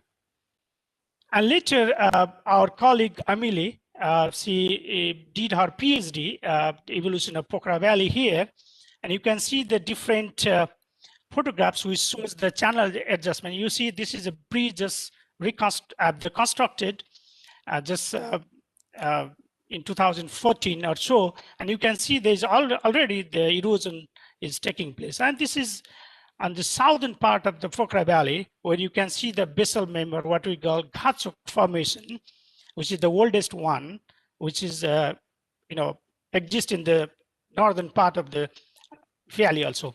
But what is important here is that this lower level terrace, upper level terraces, if you see the changes in the remote sensing imageries, then you can see this tectonic adjustment is going on, and the erosion rate is very, very high. And you see people are living in this valley just right near to the edge of this terrace. So, the geomorphology is one part, and then the risks. So I'm just trying to relate geomorphology to the human risks as well. So here, another example, you can see beautiful, the profiles of these Pokhara Valley sediments, and see beautiful mountain, Machapusre, Annapurna. So actually, this is the subcassars where the material come from actually, and develop this Pokhara Valley to the downstream. And here you can see this debris flow and sand and silt. You can see the scale over here. So if you look closer, I will not go to detail, but you can see this kind of different distribution of these sediments in the Pokhara Valley, where you can define the different debris flow deposit environment, or the lacustrine or fluvial successing processes are going on, or sorry, was there and now currently also is going on in the modern scale and the recent scale. And then we doing this fieldwork in the Pokhara Valley, we try to collect some of the carbon material, and then we try to see the age of these sediment. And you can see some of the pictures here. The intact leaves are here, and intact logs, soil pockets, organic layers. And then we had a big boulder, which we call Vimkali boulder. And then we did the exposure dating to understand the minimum age of this nice boulder from beryllium-10. And when we combine all these radiocarbon ages and others, here you can see these, when you plot this thing in one place, you can see that there's a 3 cluster clearly shows that these age actually correspond with the large 3 earthquakes that happened in the past. So these are some references. So it shows that the 3 major earthquakes actually contributed to develop or to form the largest scale valley in the Nepal Himalaya. So this is one of the first time that we have done this work to find out the earthquake in sedimentary signature. Not only this, if you look on the large scale rock slide in Sagarmatha, Mount Everest National Park, you can see this movement and flow direction. So actually this whole Himalayan chain is tectonically active and shaping this geomorphological changes in that part. And here you can see another picture where this whole mass is just slided from here to there, and you can see the different the geomorphological map we prepared in that area. So these were some of the past events that occurred and shaped the Nepal Himalaya. So in 2015 we had a big earthquake, and it triggered many co-seismic landslides, more than 19,000 landslides. And here you can see this is the epicenter, and this is the major aftershock.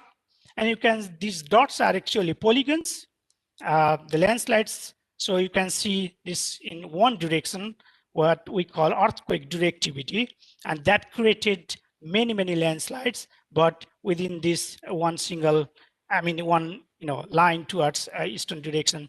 Actually, this is controlled by the fault, main central thrust, and then some kind of geomorphological terrain.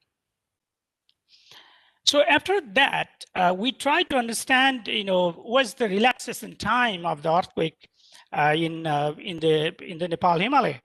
So we started our work with colleagues from different part of the globe, especially with German Research Center in Potsdam, with Niels and Christine.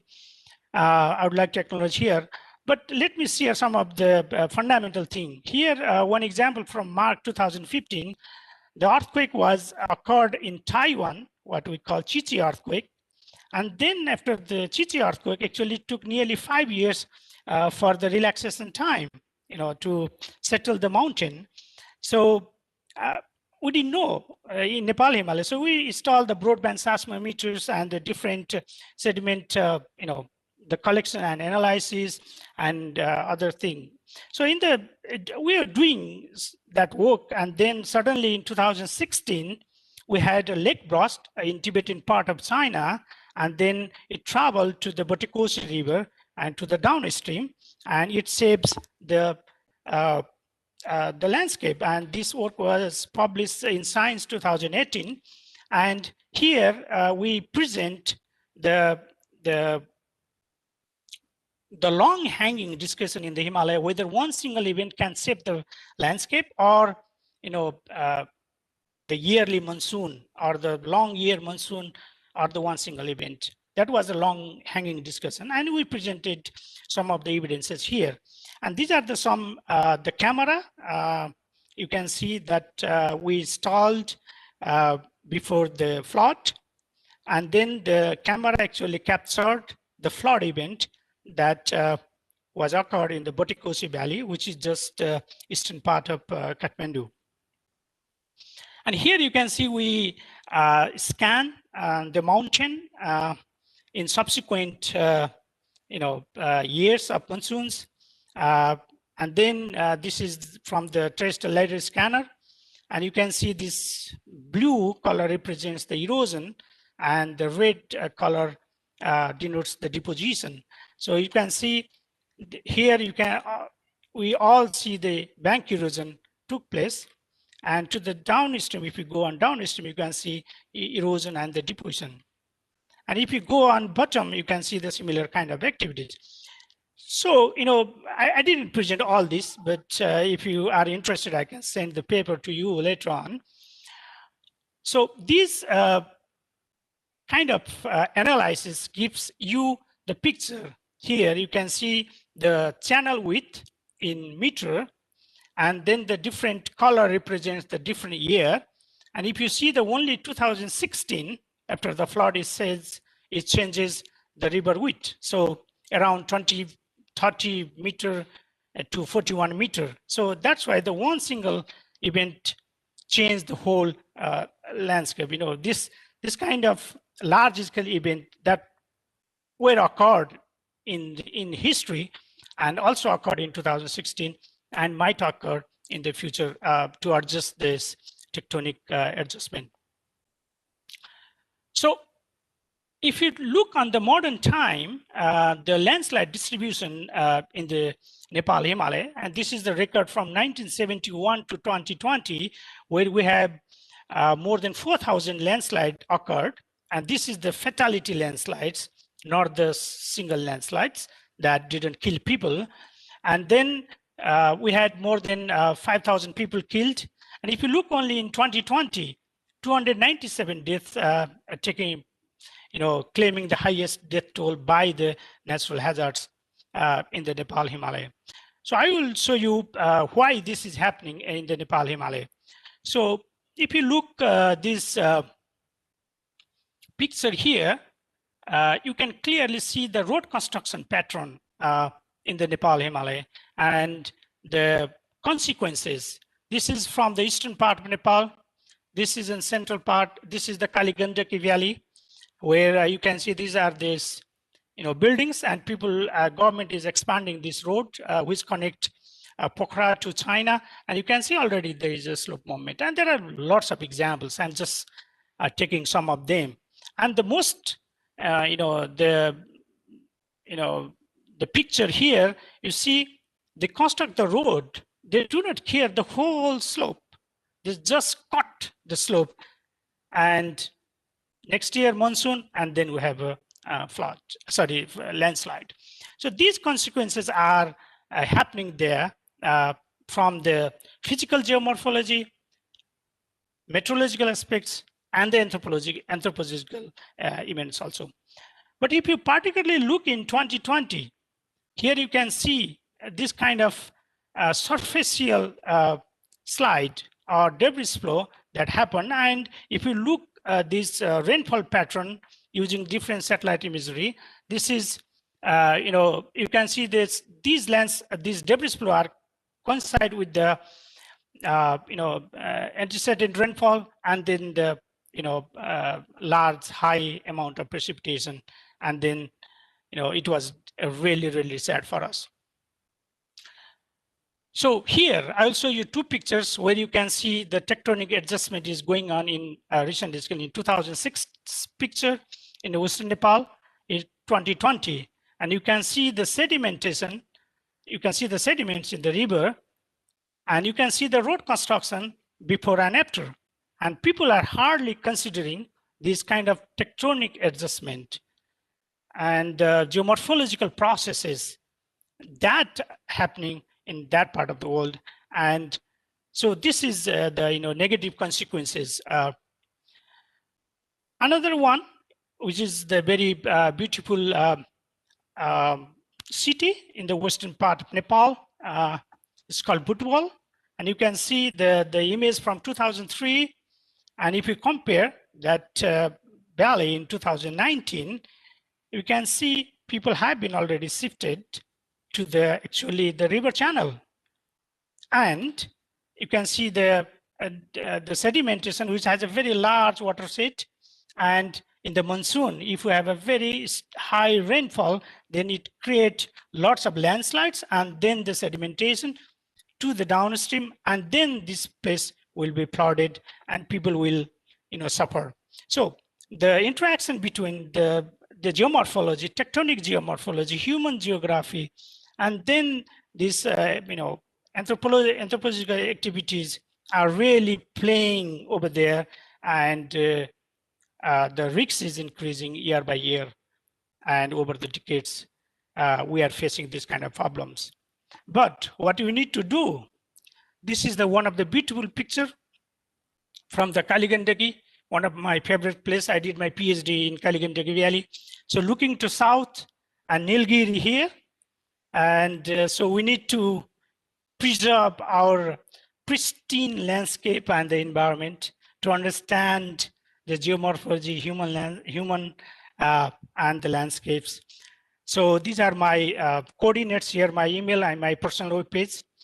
Thank you very much. I would love to hear if you have any questions. Thank you very much. Thank you, Dr. Bashantaraj Adhikari from Nepal, for your beautiful presentation on landslide processes in Nepal Himalaya. And this is mostly due to this earthquake events, as well as coupled with this huge amount of rainfall and human activities. So naturally in India also we have this Eastern Himalayan part, and almost is similar.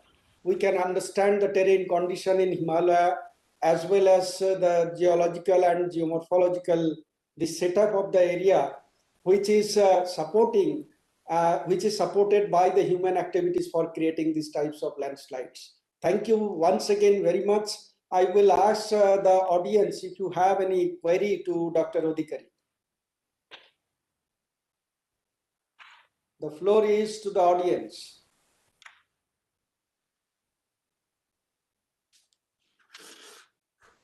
I think there is no question, there is nothing. Any query? I think no. So thank you, Dr. Adhikari.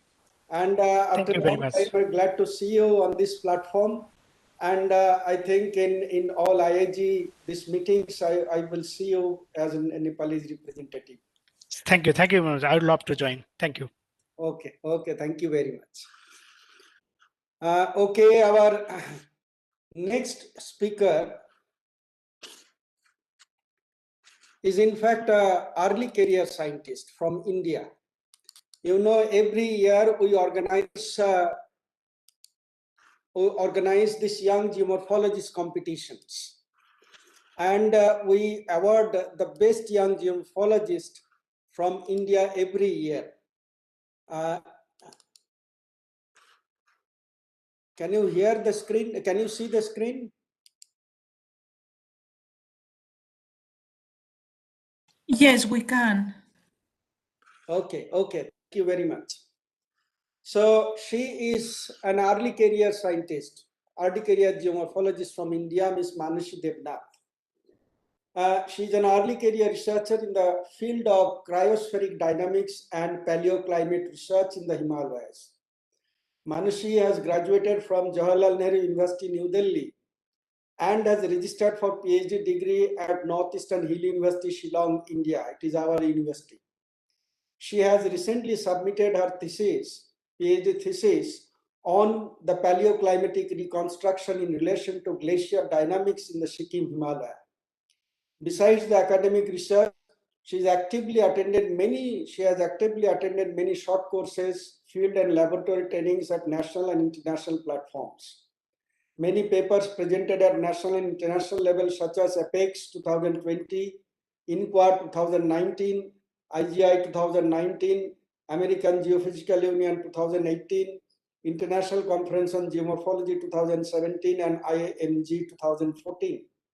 She has been awarded as the best young geomorphologist at the 31st Indian Institute of Geomorphologists Conference 2019, which was held in the North Bengal University, Darjeeling district, and the Best Alpine Presentation Award at the 6th Association of Polar Early Career Scientists International Online Conference. She has so far published 5 articles and book chapters. So, as an early career scientist, I wish all the best to Ms. Manashi Debnath, and the floor is to you, Ms. Manashi.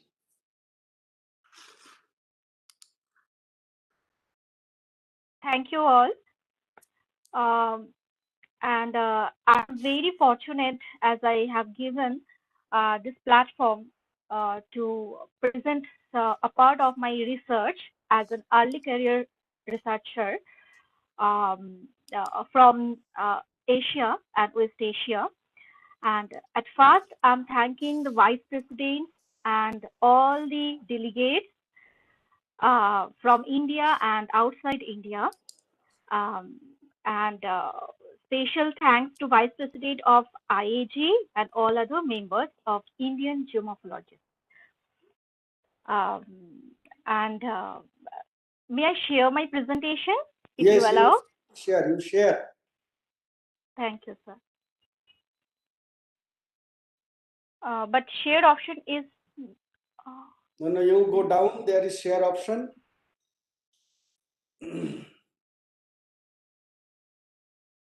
Go down the screen, there is share. There is an icon which is share. Yes, now it is visible. Okay.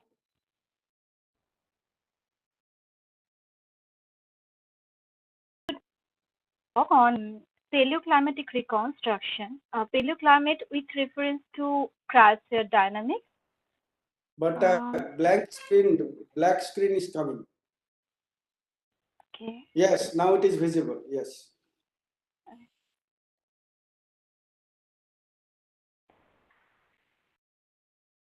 Paleoclimate with reference to cryosphere dynamics in the Changmekangpo Valley, Sikkim, Himalaya. So far from the morning itself, we have already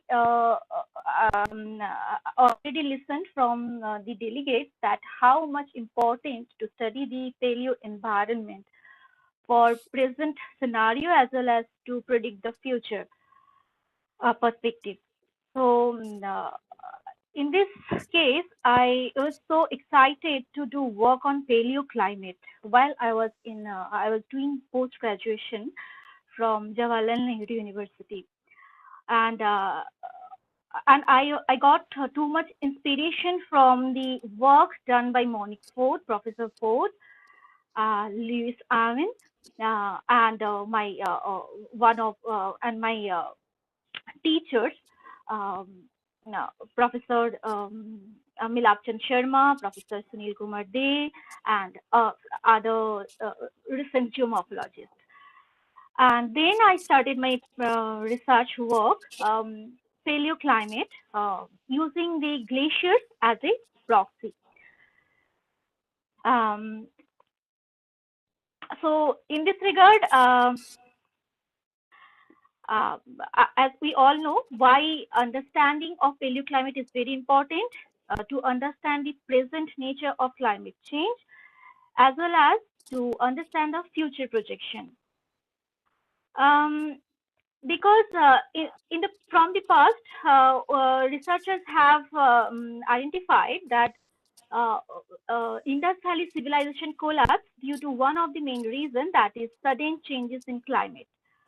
As well as there is another circumstances, that is abrupt cooling in Near Basin in Western Himalaya that lead to the glacier advances, also enforced to migrate the settlement. So therefore, glaciers we can say as a barometer of climate change, and glaciers in the Hindu Kush Himalaya are the source of 10 largest river system in Asia and other population. But the importance of glacier studies in different spatial extent in Hindu Kush Himalaya is because since historical period, we have found glaciers are behaving different way in different parts of Himalaya. Say in eastern Himalaya, for example, in Sikkim, glaciers are receding very fast. Glaciers are receding more faster in Uttarakhand Himalaya, and while in the other in other way in other place like in Karakoram Himalaya, glaciers are advancing. So therefore, glaciers and glacial landforms have taken here as a proxy for paleoclimate reconstruction. In case of paleoglacier reconstructions or paleoglacier advances, we have found many work from other parts of Himalaya. For example, Boridchil glacial stage that was happened from 54 Ka onwards. Then Gulkin 1 glacial stage, 25 Ka onwards. Then Gulkin 2 glacial stage, 18.4 Ka onwards. And on the other hand, in northwest Garhwal Himalaya, it was published that Bhagirathi glacial stage have been occurred before 60 Ka. But some researchers argue that this glacial stage was at its peak during the MIS 3. Then we have found sibling glacial advances at 5 Ka. The similar type of work have been also done in Lahul Himalaya. Out of them, one is from Owen et al., Batal stage, then Kulti stage, Sunapani 1, Sunapani 2. When we are approaching towards east, we found some many more a lot of work on paleoglacier extents. For example, work done by Richards et al. And one of the most important glacial stage here is Perishi glacial stage, started from 25 Ka. But we found very lack of work done in towards more eastern way, basically within the Sikkim Himalaya, because Sikkim Himalaya totally represents the upper Tista basin, and Tista river is one of the most important tributary of Brahmaputra river basin, and this river basin also has important because it is a transnational tributary because it flows from Sikkim in India to the downwards up to Bangladesh. So by keeping in mind all of these importances of this study area, the proposed study has been carried out with the following objectives, like to reconstruct the past glacial extent within the Changme-Khangpu Valley and to identify and assess the paleoclimate changes within the Quaternary period. So this is the study area. The star point indicate the location of the study area of that is Changme-Khangpu Valley, and from this figure itself we can get idea that this area has been interacted by the Indian summer monsoon during the summer season and northeast winter monsoon during the winter season. And this is the region encircled by the rectangle is Changme-Khangpu Valley, and the glacier represents the Changme-Khangpu Glacier. And this glacier terminated at 4,810 meters above sea level. This figure shows the overall picture skew of climate, recent climate in this area, where the climatological station lies at Chungthang, that is nearly 50 kilometers down of this glacier. Now, the study has been carried out initially with the satellite data listed here, and then we have also used the field-based data for verification, and then to collect the samples for sedimentological analysis for dating purposes.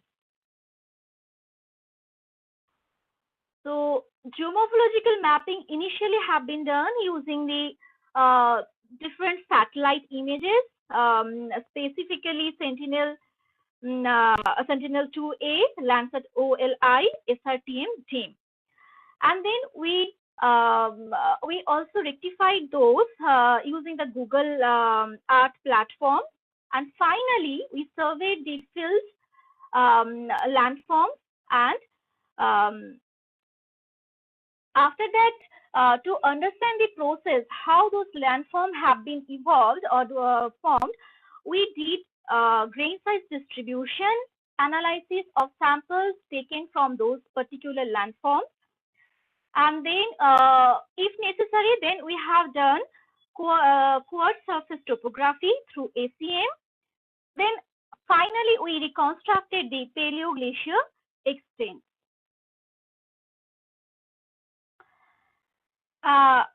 So after that, when we have already demarcated the paleoglacier extent, what we have done, we place those events in a chronological order using the carbon-14 AMS dating. Here, I would like to say that we tried with the vessel dating, but due to some constraint with the quartz particles, we did not get the data. And due to the lack of vessel dating and surface exposure dating, we used Smith-Hammond surface exposure measurement to obtain the relative chronology where it is necessary. After that, we calculated the paleo temperature and volume using the two formulas given. Number one is using the lab rate simple formula, and the others given by the Seltzer 1994. Then we have also calculated the paleo volume, and in these cases we need to calculate the paleo ELA, equilibrium line altitude. After that, we have studied the geochemistry of facies for some locations, and here we calculated LOI, CIA, and all of these studies have been done in Jawaharlal Nehru University Environmental Lab and IUAC at New Delhi. Now, result. So here we found the enlisted landforms, and major of them are glacier, water body, lateral frontal moraine, hummocky moraine, strut terraces, and etc. Here we found 4 sets of major moraine. That means those signifies the 4 advances. So in the very beginning, I would like to start with the recent one, and this is a lateral frontal moraine that we signify through the phase 4.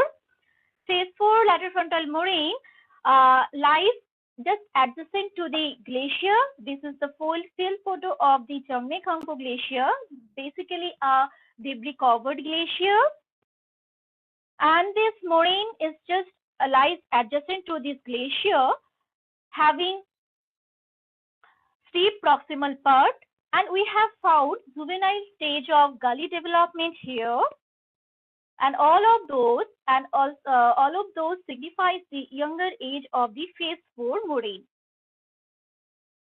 We are trying to date this moraine using the CRN dating, but still we haven't get the data. Then we have also found some proglacial and ice marginal landforms like proglacial ponds, dead ice, ablation valleys, blocked drainage sediments. This is an important signature of the paleoglacier advances, and might have been blocked due to the advancement of the large glacial advances. Then we also found phase 3 moraine, and this is a chaotic set of moraine demarcates the another phase of CK glacier advance. And these moraines lies just 1 kilometer from the present snout. These are generally dome-shaped and having 3 to 4 meter in height. They constitute boulders having striation marks, and these materials generally comprised of very poorly sorted bouldery, very fine, gravelly, sandy matrix seed. The phase 3 was preceded by terminal moraine phase 2. And phase 2 terminal moraine, this is the well-preserved furthest extension of this glacial limit. And that lies at an elevation between 4,740 to 4,540 meters above sea level, where a strat terrace exists at the end. We found one open section on this moraine, and we studied this moraine. This is the field photograph of this moraine. Here we have found that there is a different type of facies within the glacier, within the moraine, and we can found that there is a ductile formation within. Ductile formation here signifies the signifies that there was a water. There was a water and sudden englacial flow and overriding glacier ice responsible for the formation of such kind of ductile formation.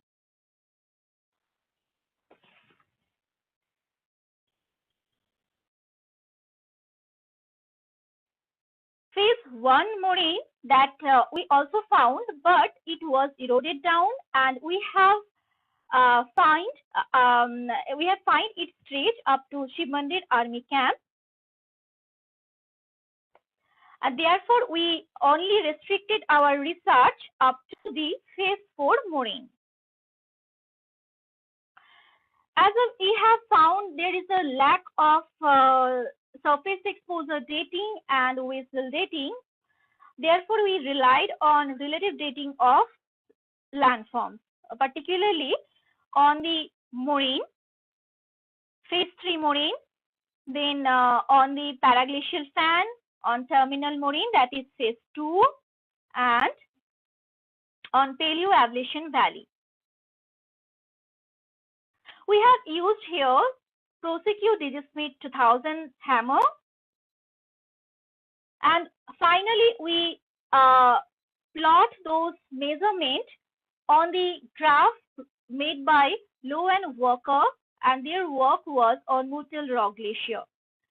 When we plotted our value over there, we found that the phase 2 terminal moraine age ranges beyond the 10,000 years BP, and when we plot the ages of the ablation valley, we found that ages ranges between 4,000 to 7,000 years before, and the ages of the boulders from phase 3 moraine lies in between 1,800 to 4,000 years before. And from the paraglacial fan itself shows the result lies in between 500 years ago to 1,900 years ago.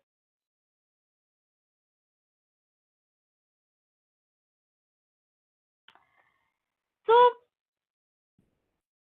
this is the furthest extent, or maximum extent of the Jangmikhangpo Glacier. We found that this phase was occurred under the impact of minus 1.73 degrees centigrade temperature, lower temperature, when delta ELA was minus 289 meter from the present, and average ELA lies at 4,979 meter above sea level.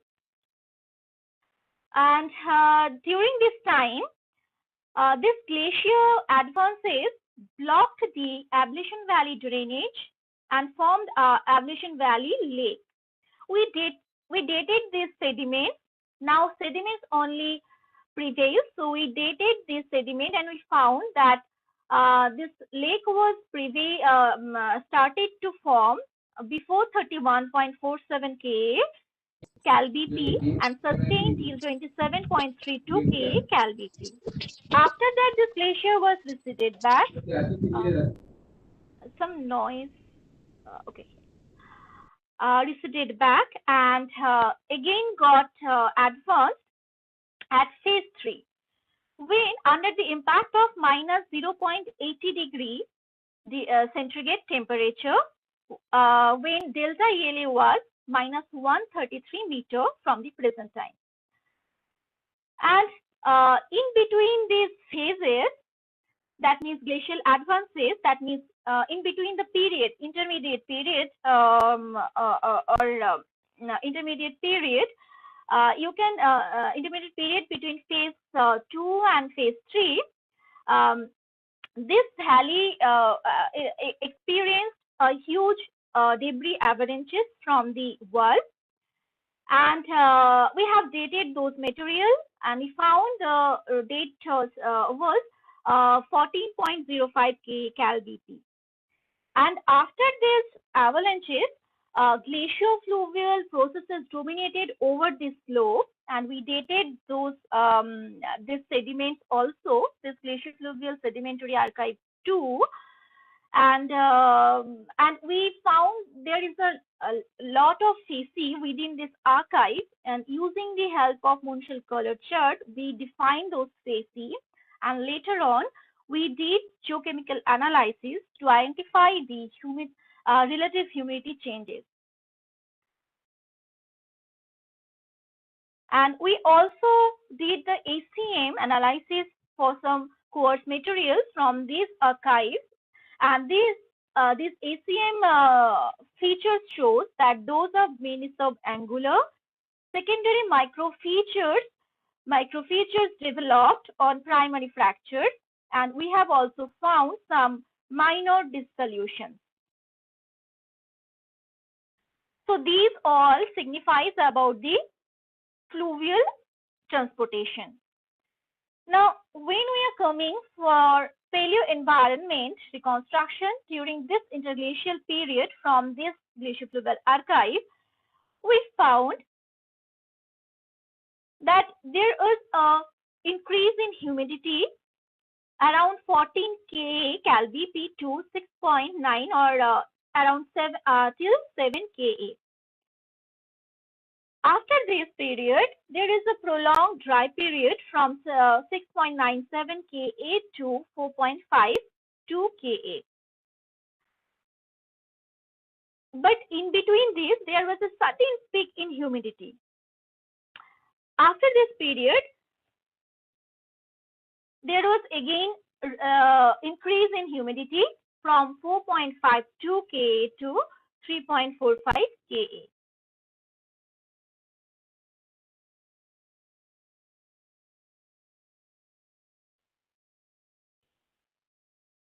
So therefore, we can find that humid period in the CKB started around 14 Ka and sustained till 7 Ka Cal BP.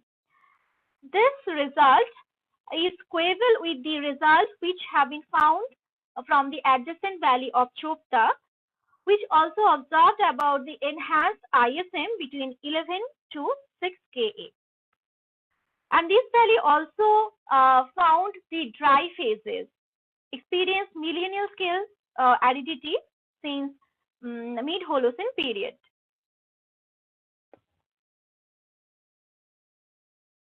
After this phase, that is phase 3, this glacier,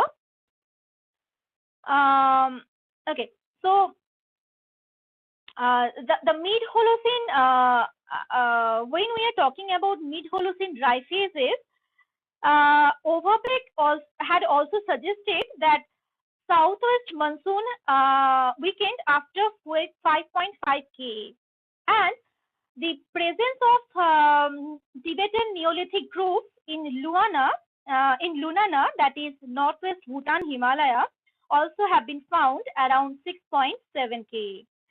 So 7 K CalBP. So therefore, dry period in the Changmekhangpo Valley is correlated with the settlement of this Neolithic group in Lunana also, because this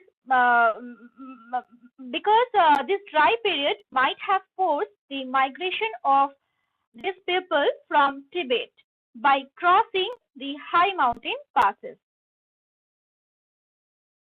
Therefore, around 4.5 K ice and glacier recession provided the accessibility in eastern Himalaya, and the permanent human colonization basically by the Neolithic Yak pastoralist from Tibet was established in northwest Bhutan Himalaya. And after this phase, the Changmekhangpo Glacier had experienced phase 4 advance, when the temperature was much cooler than present day. It was minus 0.56 degree cooler than present time, and delta ELA was minus 94 meter than present time. When glacier was receded back from phase 3, it was formed glacial fluvial terraces, and we dated these terraces. We found that terrace was formed at 1315 CalBP. As because of the paucity in beryllium-10 dating or beryllium-10 dating from the moraine, phase 4 moraine, we presume that this phase 4 glacial advance was happened after 1316 CalBP. And this is the present scenario of this glacier, where present ELA lies at 5,268 meter above sea level. So from this we can find that the phase 2 glacial advance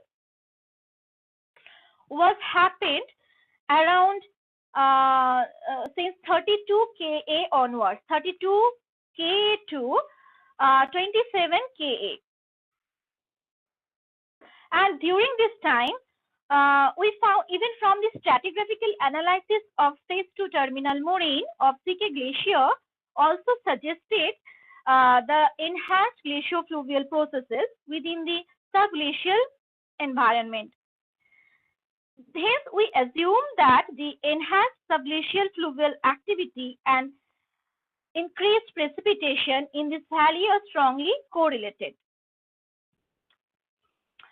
Because from this graph itself, we can found that around 32,000 years before, there was a sudden peak.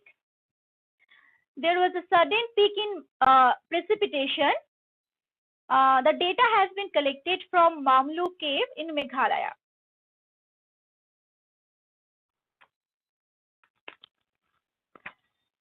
And then from here, we can also found that at that time, SST in southern Indian Ocean was much higher, and after that the SST in southern Indian Ocean was lower down. At the beginning of this phase 2, we can found that pollen concentration was much lower in RM core, and the northern hemispheric insolation was much higher.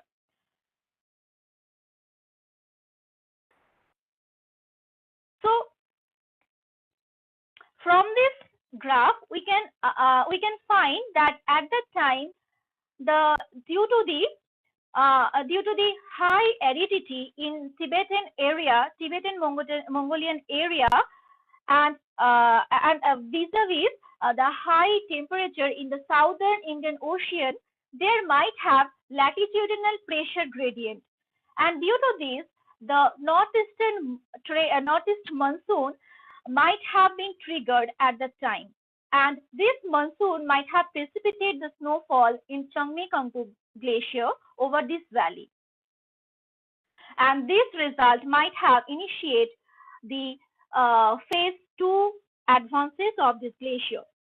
So we can say that this glacier started to advance nearly in the intermediate period between the enhanced Asian monsoon and the cooler climate temperature. Some results, some work have been done by previous researcher in Karakoram, like Boris Chill glacial stage was also happened in between the transition period. And this is the period when we have found humidity in our valley, and this is correlated with the early Holocene period and younger dryas. And phase 4 glacial advances also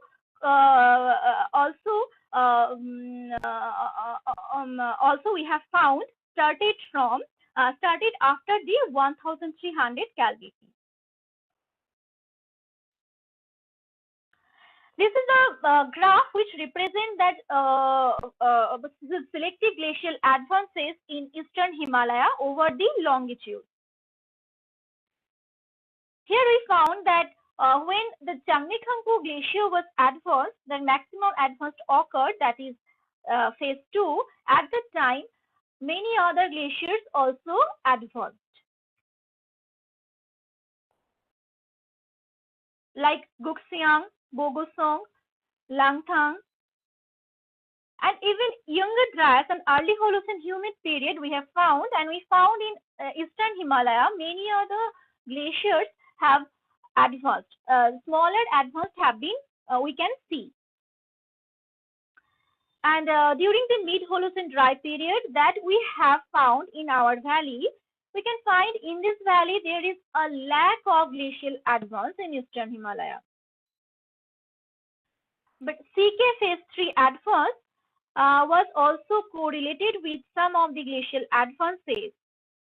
And Changmekongpo phase 4 advance was correlated with the Kogargru Valley glacial advance, Basong Khuko catchment glacial advance. So we have concluded from the entire study that local glacial maximum as per the existing landforms advance was extensive in the valley of Changmekongpo Glacier in a response of combination of cooler temperature and relatively higher precipitation. And therefore, it is a transition period of northern hemispheric insolation maxima and global large glacial maximum. Changmekongpo 2 glacial advance blocked the Ablation Valley runoff and formed an Ablation Valley lake that was and water of this lake breached along with the recession of the glacier. Therefore, this glacier advance was followed by interglacial period between the phase 2 and phase 3 advance, and this was associated with enhanced humidity in the CKB that was started around 14 Ka and sustained till 6 Ka Cal BP. After 6 Ka Cal BP, the prolonged dry period condition prevailed in the valley, and following this episode, CK Glacier had 2 more advance for a shorter period. Under the impact of 0.80 degrees centigrade and 0.56 degrees centigrade cooler temperature. And we also found that climate tectonic processes interaction constrain the chronological sequences down valley to strata as well as within the glaciofluvial archive.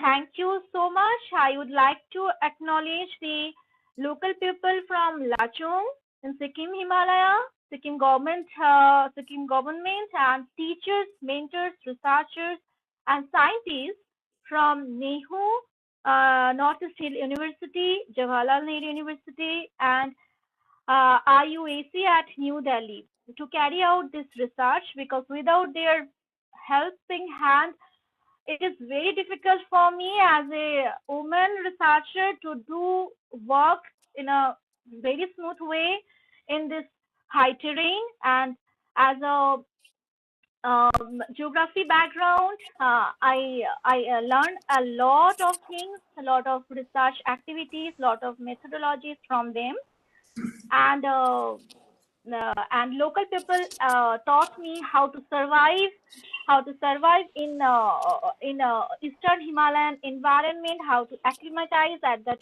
in this type of environment, because this is totally different from which we have experienced in Western Himalaya. So I really acknowledge their help, and thank you so much again for giving me this platform. Okay, thank you, Manasi, for your beautiful presentation. And there were several glacial and interglacial periods, and Yes. through your intensive field work as well as through satellite data, you have justified that in your study area there were several glacial advancement and retreats, as well Yes. as water action was also there. So Yes. thank you very much for your beautiful presentation once again. Now the floor is open to the audience. If they have any points to know or any suggestions for our improvement, it is welcome. So floor is open to the audience.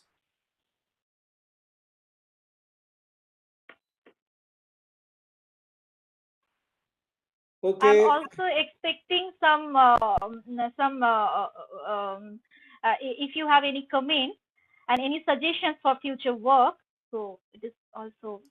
Okay, since there is no question, you go through the chat box. If there is anything, they will write in the chat box. Okay. Thank you again. Okay. Okay, thank you very much. Now our next presentation. This is another famous share. Okay. Another senior geomorphologist from Bangladesh, Dr. Muhammad Nurul Islam, is a professor of geography and environment, Jahangirnagar University, Sabar, Dhaka, Bangladesh. It is very close to Dhaka, of course. He obtained his master's degree in geography with geomorphology specialization from the same department in the year 1996. And he obtained his PhD degree from the University of Nottingham, United Kingdom in 2011. His research interests us land cover and land use dynamics due to human and natural interferences at the catchment scale, environmental degradation, climate change and agricultural hazards, water and sanitation, natural disaster and rural livelihood. He has completed 9 major research projects, 3 consultancy projects, and published more than 50 research papers in peer-reviewed journals. He is the recipient of University of Nottingham Endowed Postgraduate Prize, United Kingdom 2011, NASDA Fellowship Japan, AIT Thailand 2001, Jahangirnagar University Scholarship 92-93 as well as in 1989-92, Board of Intermediate and Secondary Education Rajshahi Bangladesh Scholarship 1987-89. So I am very much glad to receive you here and to listen to your lecture. And now the floor is open to Dr. Muhammad Nurul Islam. Thank you very much, Professor Sunil Kumar De. So, my presentation.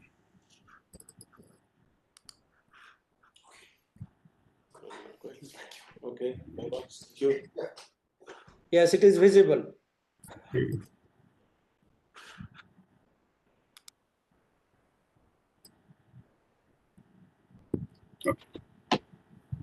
So, very good afternoon. First of all, I would like to say sorry because at the moment I am in field work now, So, in the afternoon I got break couple of hours to attend this workshop. I'm very happy to represent my organization. First of all, the Jahangir University, and the second, the BNGA, Bangladesh National Geographical Association, and to present my previous research work, few findings, sharing with you. Maybe India, Bangladesh, more or less the similar physiographic unit. You will find the similarities, most of them. Okay, so what is the topic? The floodplain sedimentation. We know about the floodplain, we know about the sedimentation, but my intention is that how the physical process impact on the human livelihood or land use pattern. Because you know that Bangladesh is geographical location. So there are a lot of rivers, 230 rivers of Bangladesh crisscross the Bangladesh, 54 international rivers flowing through the Bangladesh. So our Bangladesh part, most of the landform, actually we say the floodplain, and 12% landform are Pleistocene plus tertiary hill, and 8% are the Pleistocene terrace. So that's why most of the land actually floodplain, contemporary sedimentation and floodplain and their livelihood, people's livelihood are depend on the flood and floodplain sedimentation pattern. So here is the some photograph and the screen you see that this is the very simple technique, actually very easy and simple technique. The marker bed installation during flood, and after the flood, how much thickness is the flood sedimentation occurred there, and what are the grain size of the sediment, and how the grain size is counted by the local farmer, and how they decide the agricultural land use crop selection based on the flood event. Okay, so this is the key things actually. So you know what I said, the three major rivers, the Brahmaputra, Jamuna, Ganges, and the Meghna river system. Internationally, it is known as the GBM basin. And in Bangladesh, Brahmaputra, Jamuna in Bangladesh locally named as the Jamuna River. So this, my study site is actually situated on the bank of the Brahmaputra, Jamuna River. So this is a schematic diagram, actually floodplain. Near the river, we say active floodplain, natural levee, it is a highland more or less, the young floodplain, back slope, and the mature floodplain and back swamp area. So during the flood, we in Bangladesh, actually, we got two types of flood actually. When the natural levee inundated, overbank inundation got inundated, then we say the large flood, and bonna, in local term we say bonna.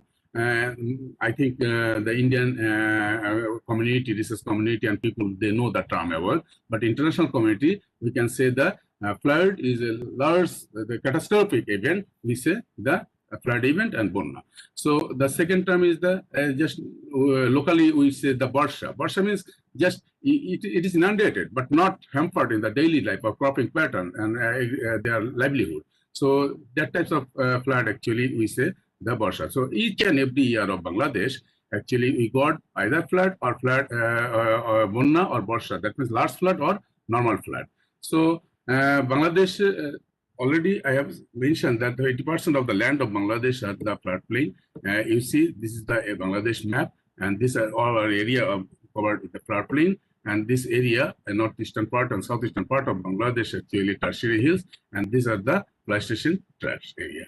So 70% people on an average, actually, based on the BBS record, we can say 70% of the people, they live on the floodplain. Their livelihood depends on the floodplain. So the land is intensively mainly farmed by agriculture activities, and the flood-bound sediment is the main source of the fertility. So that's why flood is a flood event influence their agricultural pattern. So I tried to measure the flood-borne sediment and the everything and calculate the grain size, and the grain size sediment people how do they count, and then I try to integrate with the Bayesian decision support system how it is work to make a decision whether they could have the better decision or good decision or bad decision to select a particular crop on the floodplain sediment due to sedimentation.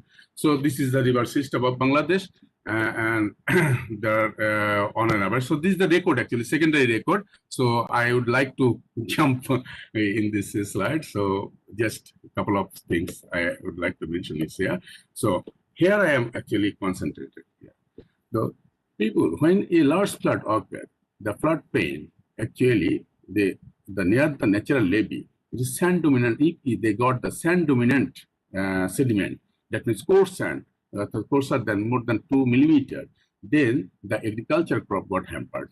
If they got the silt dominant, that means less than 2 mm, 63 mm, that means sand, silt and clay particles, silt dominant particles, then the agriculture crop will be, it is better for agriculture crop dynamics. Okay.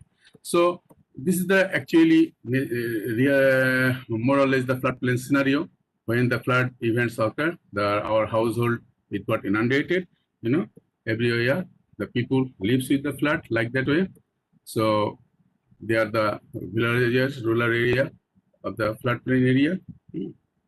So agricultural land use, agriculture during the flood season, most of the paddy field, it got inundated.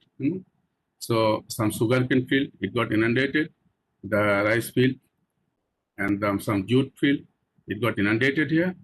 So some types of vegetation is like Sisbania, it got inundated here. So sedimentation. If we see the flood water color, you see this is a large flood, as a catastrophic flood. Then the water color, turbidity, it indicates the sediment, what type of sediment is coming from there. So another is after the recession of the flood, we can easily see how the agricultural crop damaged. Okay, so this is the impact. We can say if near the channel, river channel, if you got the sedimentation like this way, then the cropping pattern would alter, or they got the different the following season, they choose the different crop pattern. So it is in terms of the livelihood of the local people. So this is the area. You see most of the sand dominant. So the jute or Sisbania or Sism, it got actually low field due to the sedimentation. So this is the rice field due to the sedimentary, the silt dominant, then it will be better yield. Okay. So this is another type of, just few photograph I am showing you. So this is the natural levee area or the near the channel. You see sand, how the sand is spreading after the flood. If we can measure this sediment type of thickness and the grain size, if we can make a calendar for this area, then obviously the farmer will be benefited.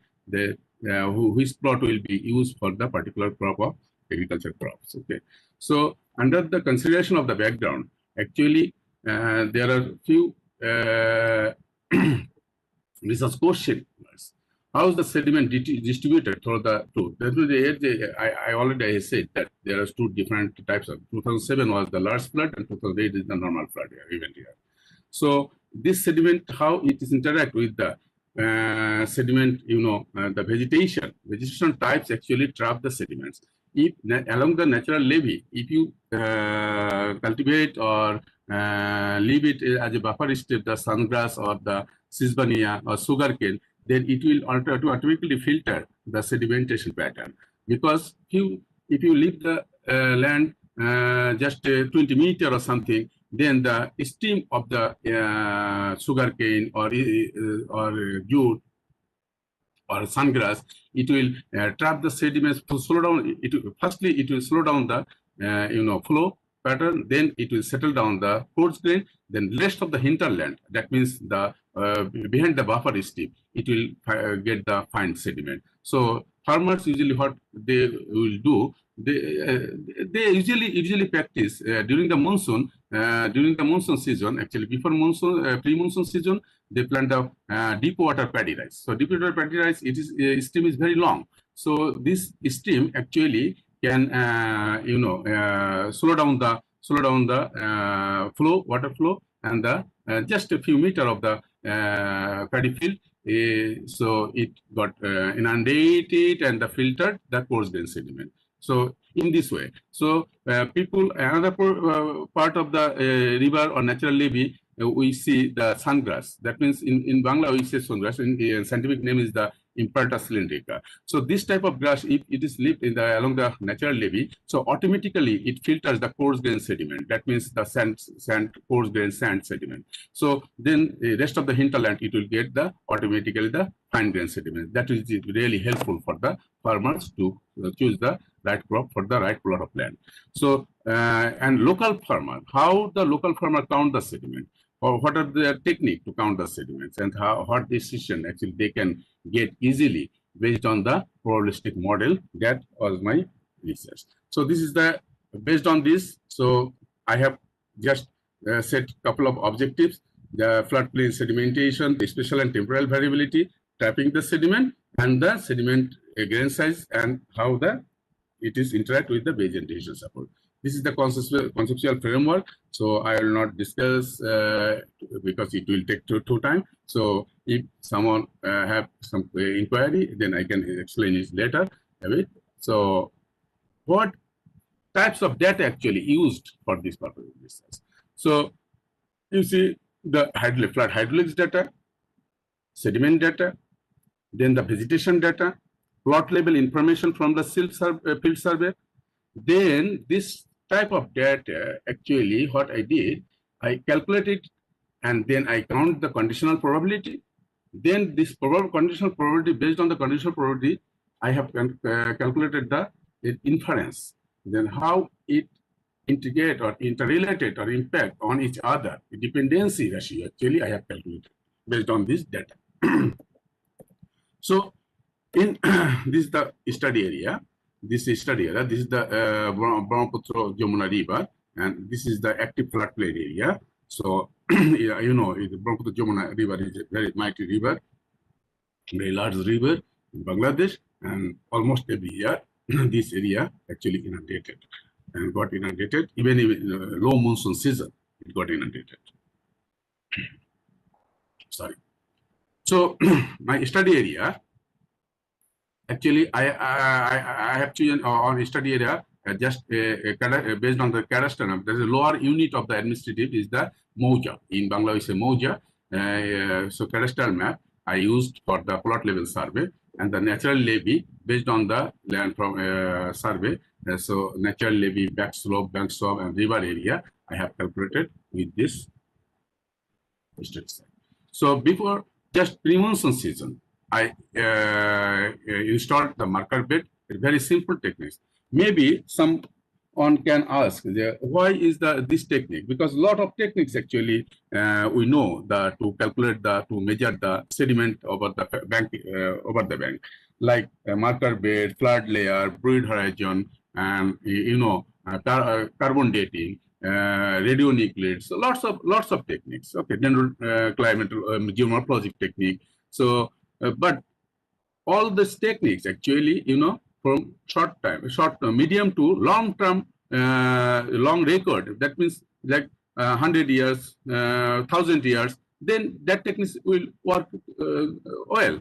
But in Bangladesh, as I said, the floodplain, the people, those who live in the floodplain, they need the contemporary sedimentation pattern. They need to know about the if the large flood, what type of sediment will be settled here in the after the flood season. So they can decide, okay, after the flood, I will I will cultivate this type of crops. So that's why it is very contemporary sedimentation, like 1 or 2 years.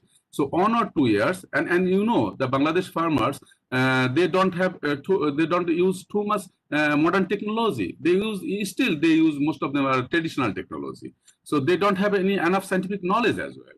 So they can't use the too much scientific equipment, sedimentation data or something. So they just know if it is just seeing the color of the sediment, just it's a whitish color, they can take it in hand and they brood it, and automatically they can say, yes, it is sand or silt or clay dominant. So it is the local knowledge actually, farmers. So that's why if they can find the layer or thickness of the sediment of the contemporary 1 or 2 years, then it will be really helpful for them. So that's why I use the very simple technique that without investing or without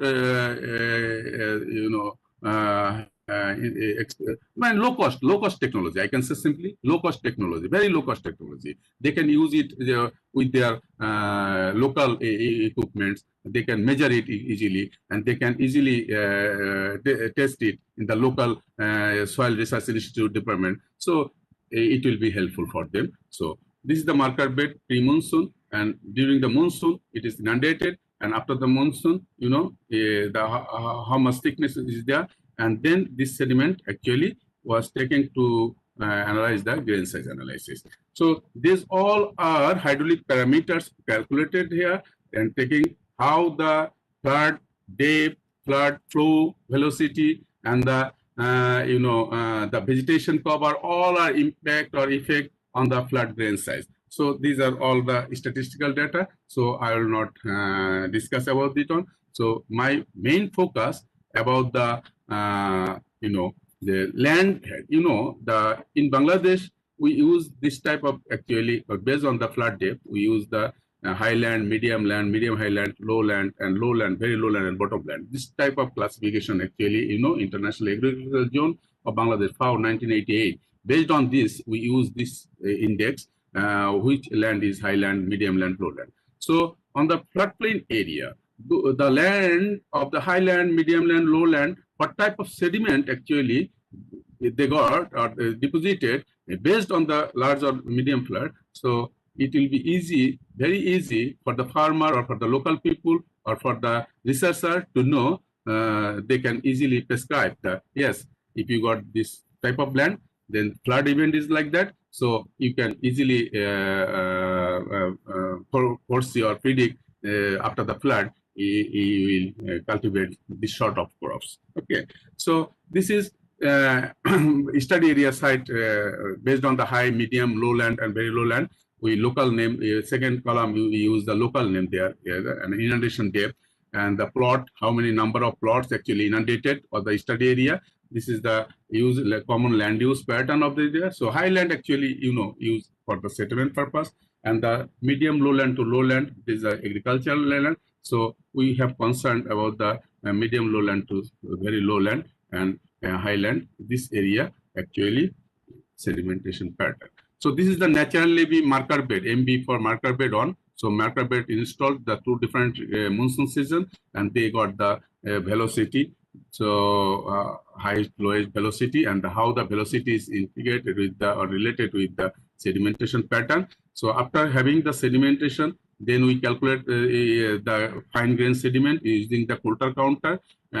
So this sediment medium and sand, mostly actually we got the medium to fine grain sediment. So D90 and D50 all are actually very suitable agriculture cropping pattern. So this is the sediment deposition thickness and variation. In the map, you see red mark is the marker bed area. So if this marker bed area actually how much thickness of the sediment, and how is the variation each other from the natural levee to the back slump, it is calculated here.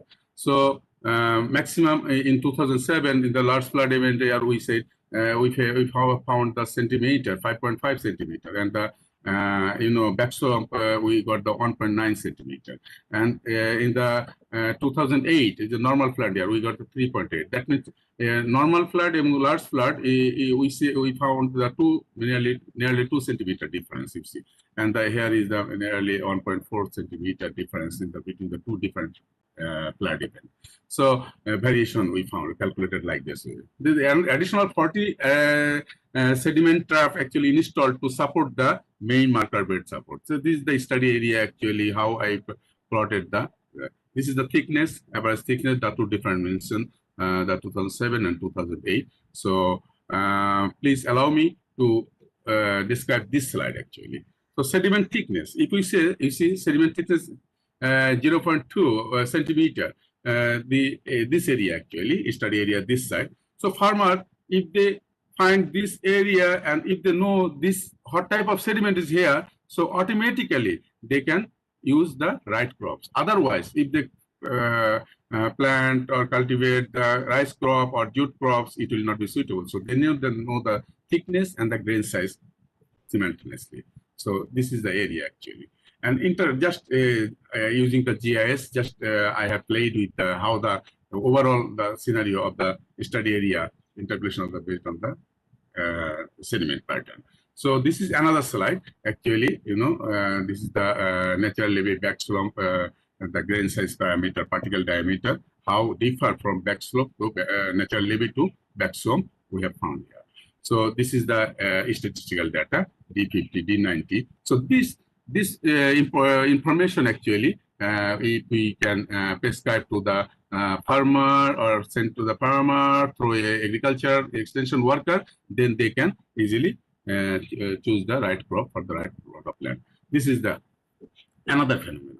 You see, natural levee, what type of grass actually vegetation? Is a natural levee mostly, I said, that sungrass or jute or sugarcane. So if it is during the overwhelming inundation, then obviously it will slow down the natural levee area, the flow will slow down here. In the madgrass, in the second layer, and the backslope is the floating vegetation is here. So this type of bounces of grass actually trap the sediment automatically. That means coarse grain sediment. I'm talking about the only coarse sand, not boulder or pebbles or cobbles. Okay. So because the location of Bangladesh, so Brahmaputra, Jamuna, actually the sediment pattern, we got the mainly coarse sand to find silt. Okay. So this is the overall scenario, how the vegetation trap the sediment. Okay. Anything wrong? Okay. This type of sungrass. Okay. This is the trapping pattern. Deep water paddy, I have already said. This is the paddy, you see, deep water paddy, it is still nearly 3 meters, So when the water depth increased, the steam also increased simultaneously. Up to 3 meters, it can tolerate. Jute, sugarcane, Sisbania. So these are the thickness, actually sediment thickness and grain size all are related with the floodplain vegetation as well. Okay. And the agricultural crop, you see, so during the monsoon, shallow water paddy, deep water paddy, jute, sugarcane, and Sisbania, these sorts of agricultural crops we found here. So these are the statistical data. So it is, I think, it vary with the flood events. Okay. So here another scenario is that land use in hectares, how much is actually due to flood event, due to thickness, and due to the sediment pattern, how the shallow water paddy rise, deep water paddy rise, increase or decrease throughout the year. So this is another agriculture pattern scenario. And this is the sediment distribution of the floods. And this is the terrestrial map for land use pattern, plot level survey we have done. And each plot, what type of crops, actually 2007, and what type of crops have been cultivated in the 2008. So then we just converted it according to the, and with relation with the sediment pattern. And land use, if you say the coarse grain sediments, obviously it will get some peanut or Sisbania, something this type of crops. So single crop land. And if we want the multiple crop land, obviously we need the fine grain sediment, that means silt dominant sediment. So if you want to silt dominant sediment, obviously we need to filter the. So how can we filter the natural levee? We should keep in the bunches of grasses or deep water rice or sugarcane or Sisbanias, this type of crops, like this way. Okay, this is the scenario actually. So this is the variation of the different polymer particles diameter, and this is the during the how soil fertility increased. If we got the large flood, then obviously this type of blue green algae will not be available. If it's the rainwater, then obviously the blue green algae. So it will be helpful for the fertility of the soil or something. Okay, so this is the average calculation of the two different scenarios, and this is the sediment types forward to expect. Okay, and how people actually calculate that, because they don't have any scientific knowledge. They got the vernacular knowledge, the local knowledge. So they just, first of all, after receiving the water, flood water, they just stand on it. If you say like that way, they say, okay, this year we got this type of sediment thickness. And if they cracking, after seeing the cracking, they say if it's cracked, so obviously it is silt dominant or clay dominant, not actually sand. So seeing the color or cracking or vegetation cover, they can easily calculate, or they can easily just predict, not calculate actually, they can enhance what type of sediment is there.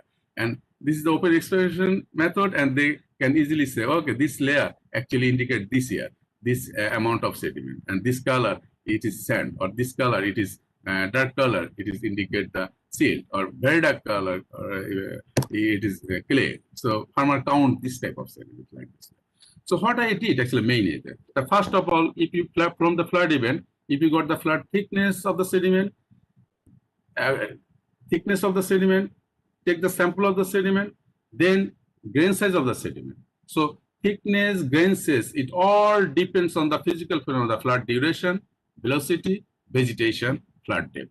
So sediment thickness, if you got, and sand, silt, clay percentage, then you can say the land use pattern will be like that way. So these variables we can classify into the independent variables and dependable variables. Obviously, landform is the independent, and dependent variable depends on the flood, large or normal flood.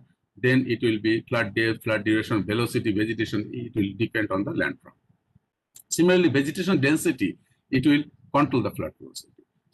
So these are the independent, sometimes independence and dependent variables. These variables actually dependency level, we calculate the conditional probability. So this, the physical parameters, and this is the human parameters. This is farmer socio-economic, we can say model like that way. So if a farmer, if he's a marginal farmer, then obviously marginal farmer means he has 1 acre, less than 1 acre of land. Obviously, he will think that this year flood, whatever flood is it, but I need to cultivate the rice crop to meet my family demands. That means subsistence farmer. So if they are a large farmer or medium farmer, they obviously go for the commercial farming. There are some commercial goods. So depends on the farmer's family size, farm size, and market price of the crops. They can take decision. But if they think that without considering the natural factors or phenomena, then obviously they will not get the optimum yield from the particular plot of the land. So this is the physical model, and this is the farmer socioeconomic model. If we integrate it, so how did I integrate with that? The Bayesian, we know there are a lot of probabilistic inference model. So I try to use the Bayesian decision support model. So Bayesian decision support model, all these parameters during the flood season I got, then calculated it, and conditional probability.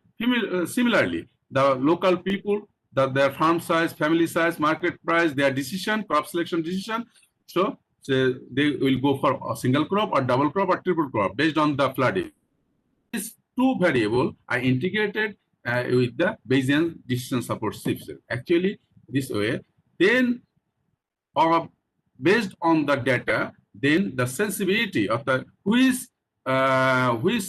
particles, which factor sensitive on, like sediment particles is the sensitive on. Sediment deposition section is 2, and the vegetation, flood flow, velocity is the 2, and then 3 is the landform. That means directly related land use with the sediment particle size. Then farmer also, farm size, family size, they is the secondary, and the how many crops they will consider depend on the farm size, depend on the family size, depend on the crop market price. They will choose the single crop or double crop. So based, if they have the right information about the sediment particles and they can choose the right crop, then decision would be good decision, and they will get the optimum.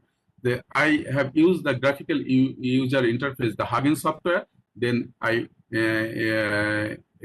input as input, it was used for the conditional, all data of the conditional probability, like the sediment particles, crop market price, family size, then back propagation. So the back propagation, how it works, all result is coming here. Actually, it is a conditional probability, depends on what type of data actually I am inserting here, and then the decision will go for good or bad. Finally, I have make a table like that way. You see, the first order dependency order is the sediment and agriculture cropping pattern. 2007, that means is a large flood year. 2008 is the and difference and some square root difference and sensitivity 1, 2, 3, 4 like that way.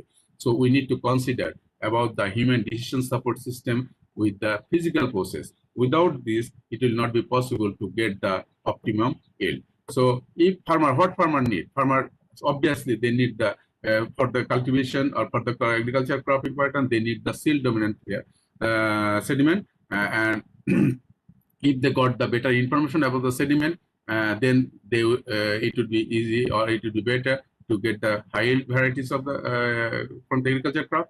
And if not, obviously they will be sorry or sorrow. So thank you for listening and welcome comment. It is just a few findings of my long and past previous work. So if you have any query, I would be happy to answer you. Thank you very much for giving me the chance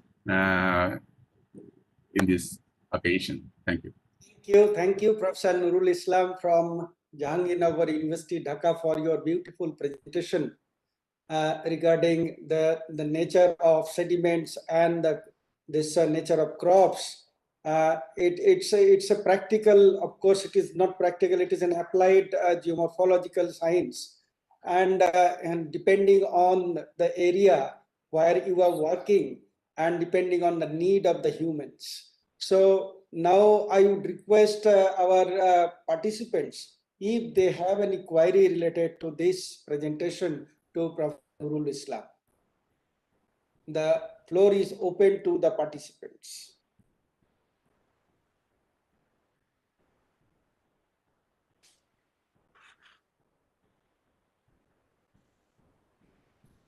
Any question or any query?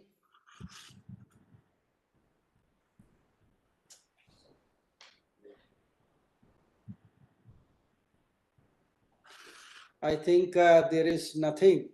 So on behalf of the organizing committee, I once again thank Professor Nurul Islam for his beautiful presentation. Thank you. Thank you. Okay. Can you stop your presentation, please? Please, yes, please.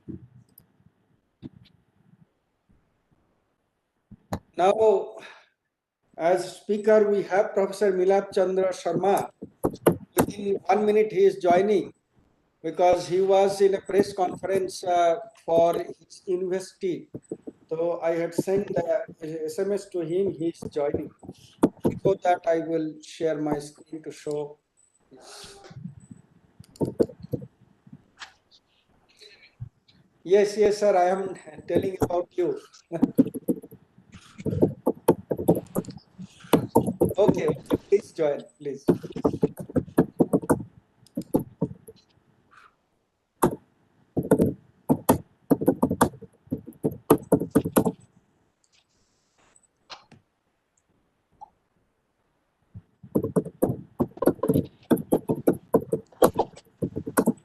Why the sound is coming? He's trying to do something there. Somebody is typing their escape. सबको जहाँ से आप of कर सकते हैं. No, मैं कर दिया. ऑफ कर दिया. म्यूट ऑल कर दिया. ना मैंने मिलाप को पहले देखता हूँ whether he has joined. नहीं ये खुला हुआ. यहाँ पे है ना, ये आपने शेयर किया. यहाँ पे है.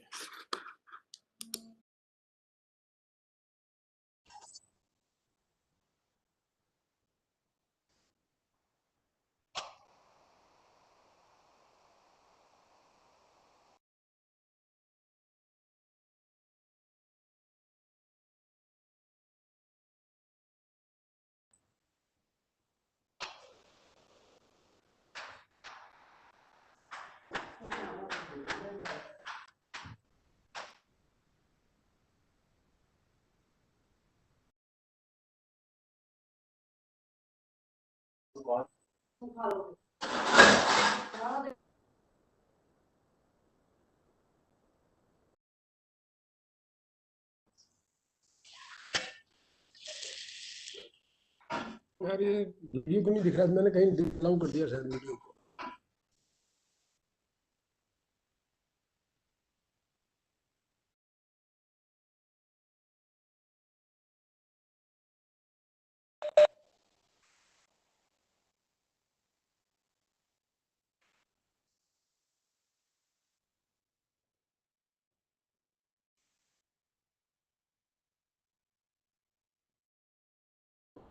Voice is not coming. Excuse me, Sunil, can you hear me? Yes, Sadiq. Yes. Can I start now? Okay.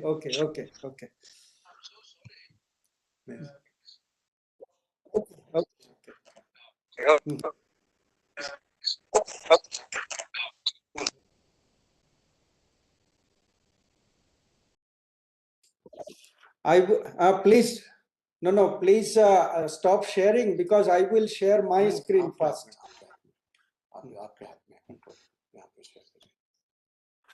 Okay. Sorry, there was an share कर दिया तो मैं शेयर नहीं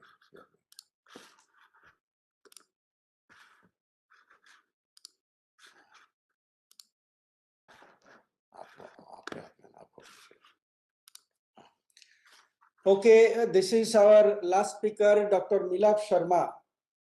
He is a professor of geomorphology in CSRD Jawaharlal Nehru University, New Delhi, 110067. He obtained his master's degree in geography with geomorphology specialization from the same department in 1984.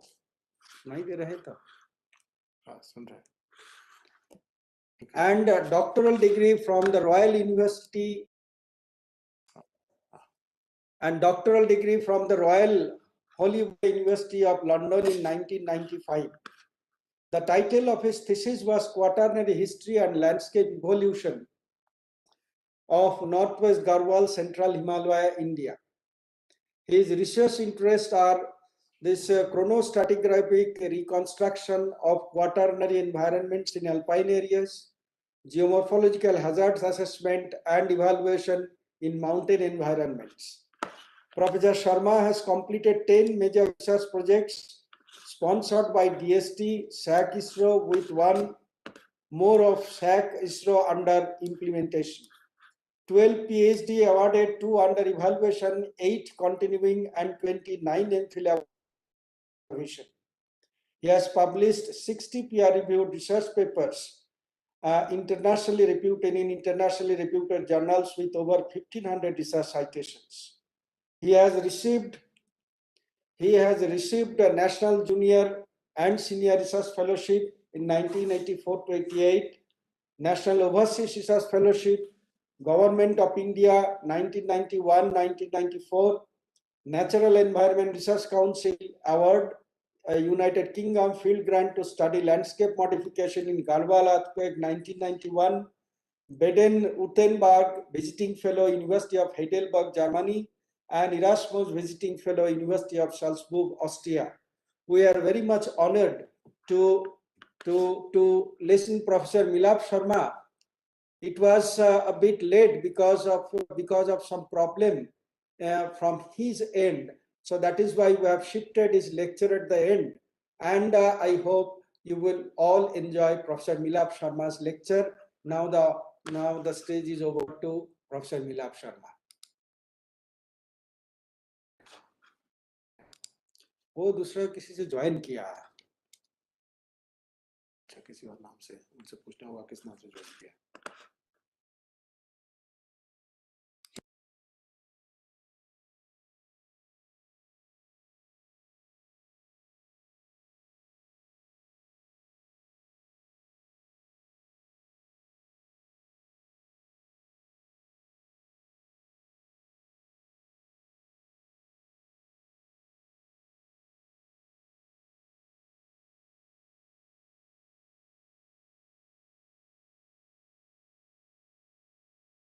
Just 1 minute, there are some technical issues. He is joining.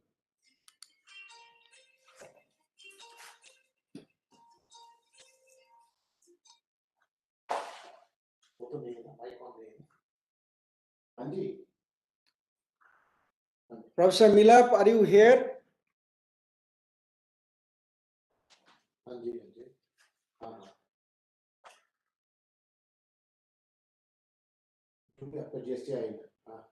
Hello. आप join कर लीजिए. Yes, I can hear here, but not in computer. But we cannot hear in. We cannot hear in the system. You can share your screen now.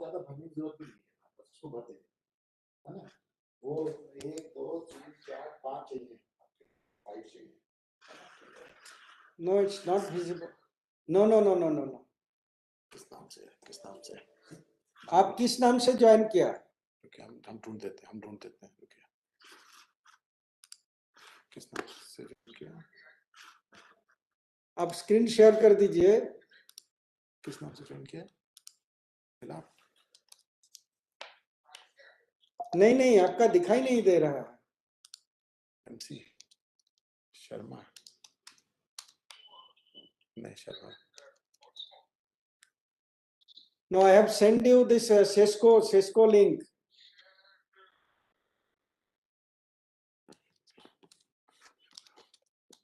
आप इसमें join करते हुए फिर से link भेज दीजिए. कई बार लिंक इधर उधर हो जाता है. आपका व्हाट्सएप में मैं भेज दिया.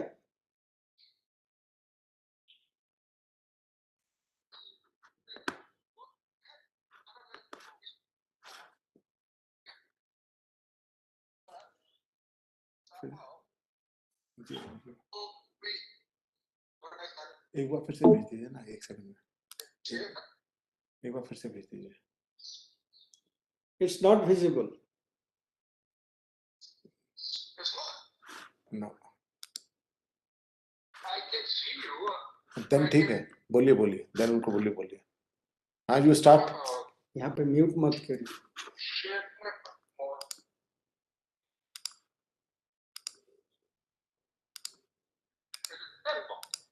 You are not visible in the list. वो देख पा रहे हैं आपको ना. उनको बोलिए स्टार्ट करें. आप YouTube में तो नहीं गया, आप सिस्को में जाइएगा.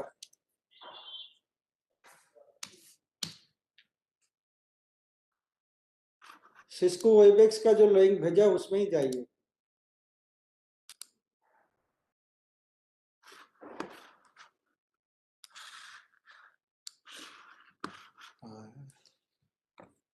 Please wait for a few moments because there are some technical glitches. He will join now.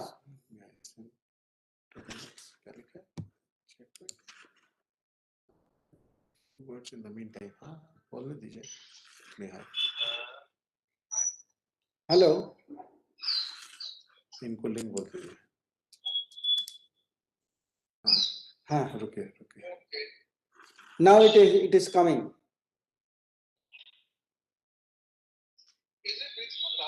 Yes, it is visible. Hello. Yes, it is visible. It is visible. Hello. It is visible. इनका नाम कहाँ है लेकिन? Mansi mark. क्या नाम कहाँ है? कोई और प्रेजेंट कर रहा है क्या? ये प्रेजेंट कर रहा है ये. It is visible. It is visible. It is visible. Yes. उनकी आवाज यहाँ पे नहीं आ रही.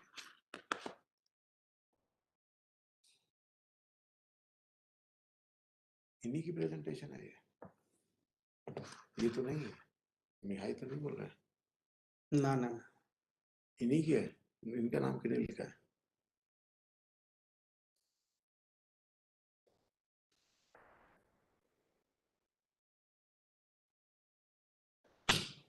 भेज दिया. हाँ यस. अच्छा देखिए. उसने स्टार्ट कर दिया. ये दूसरे की प्रेजेंटेशन. ये पार्टिसिपेंट ना यहाँ से भी करना.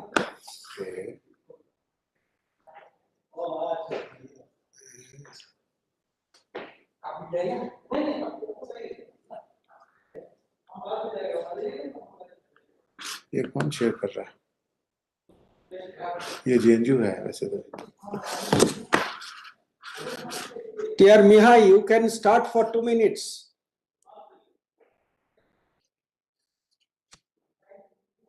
पूछ रहा था, यहाँ से दबाने से आ जाएगा क्या पूछ रहा था। Yeah, Sunil, may I say? If it is not working this time also, I will. Start. Tell him. Please start for 2. May I please start?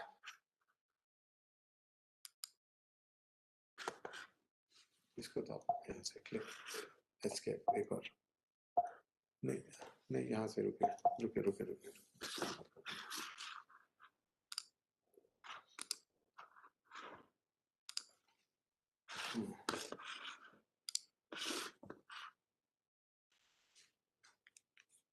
Please unmute them so they can speak. Oh, अच्छा meeting. Yes, you can unmute yourself. You can unmute yourself. Yes, earlier this was the problem. Is it working? Can you hear me? Yes, we can hear you.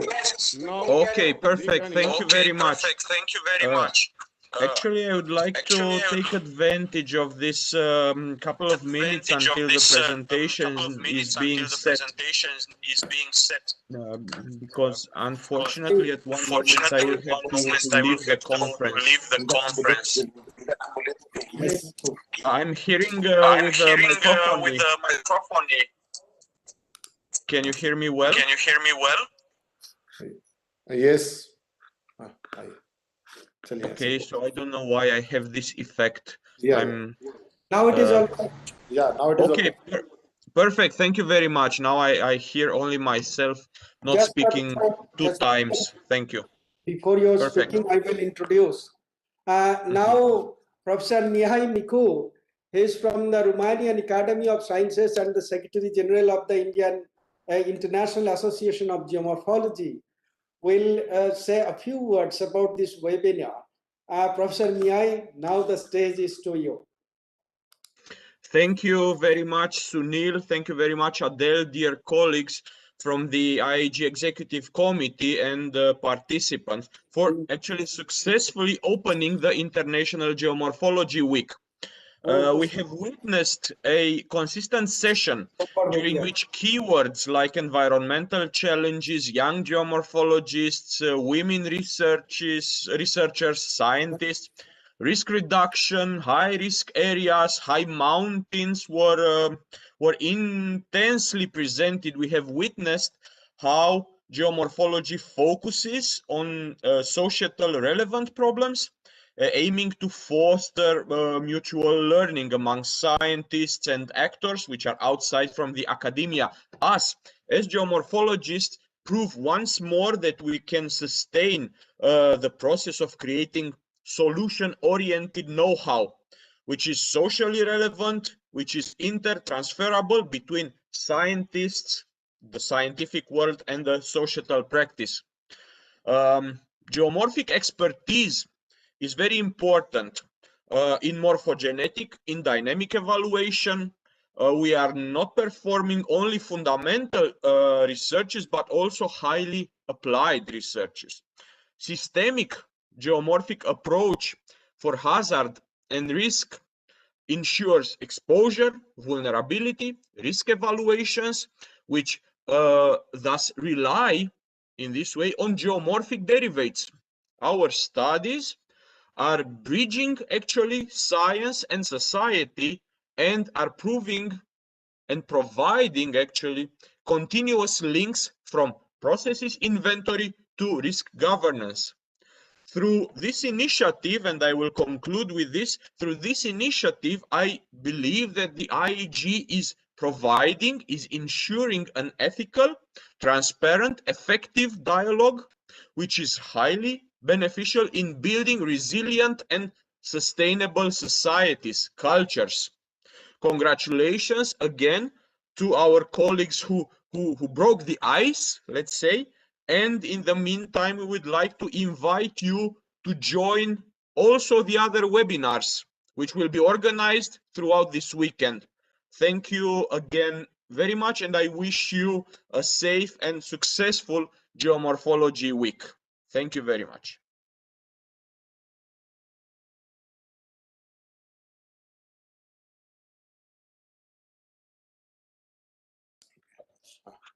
Certainly, we are expecting many more participants. Thank you very much, Dr. Mihai, for your beautiful words. And we hope that next 7 days we will be busy with this Geomorphology week.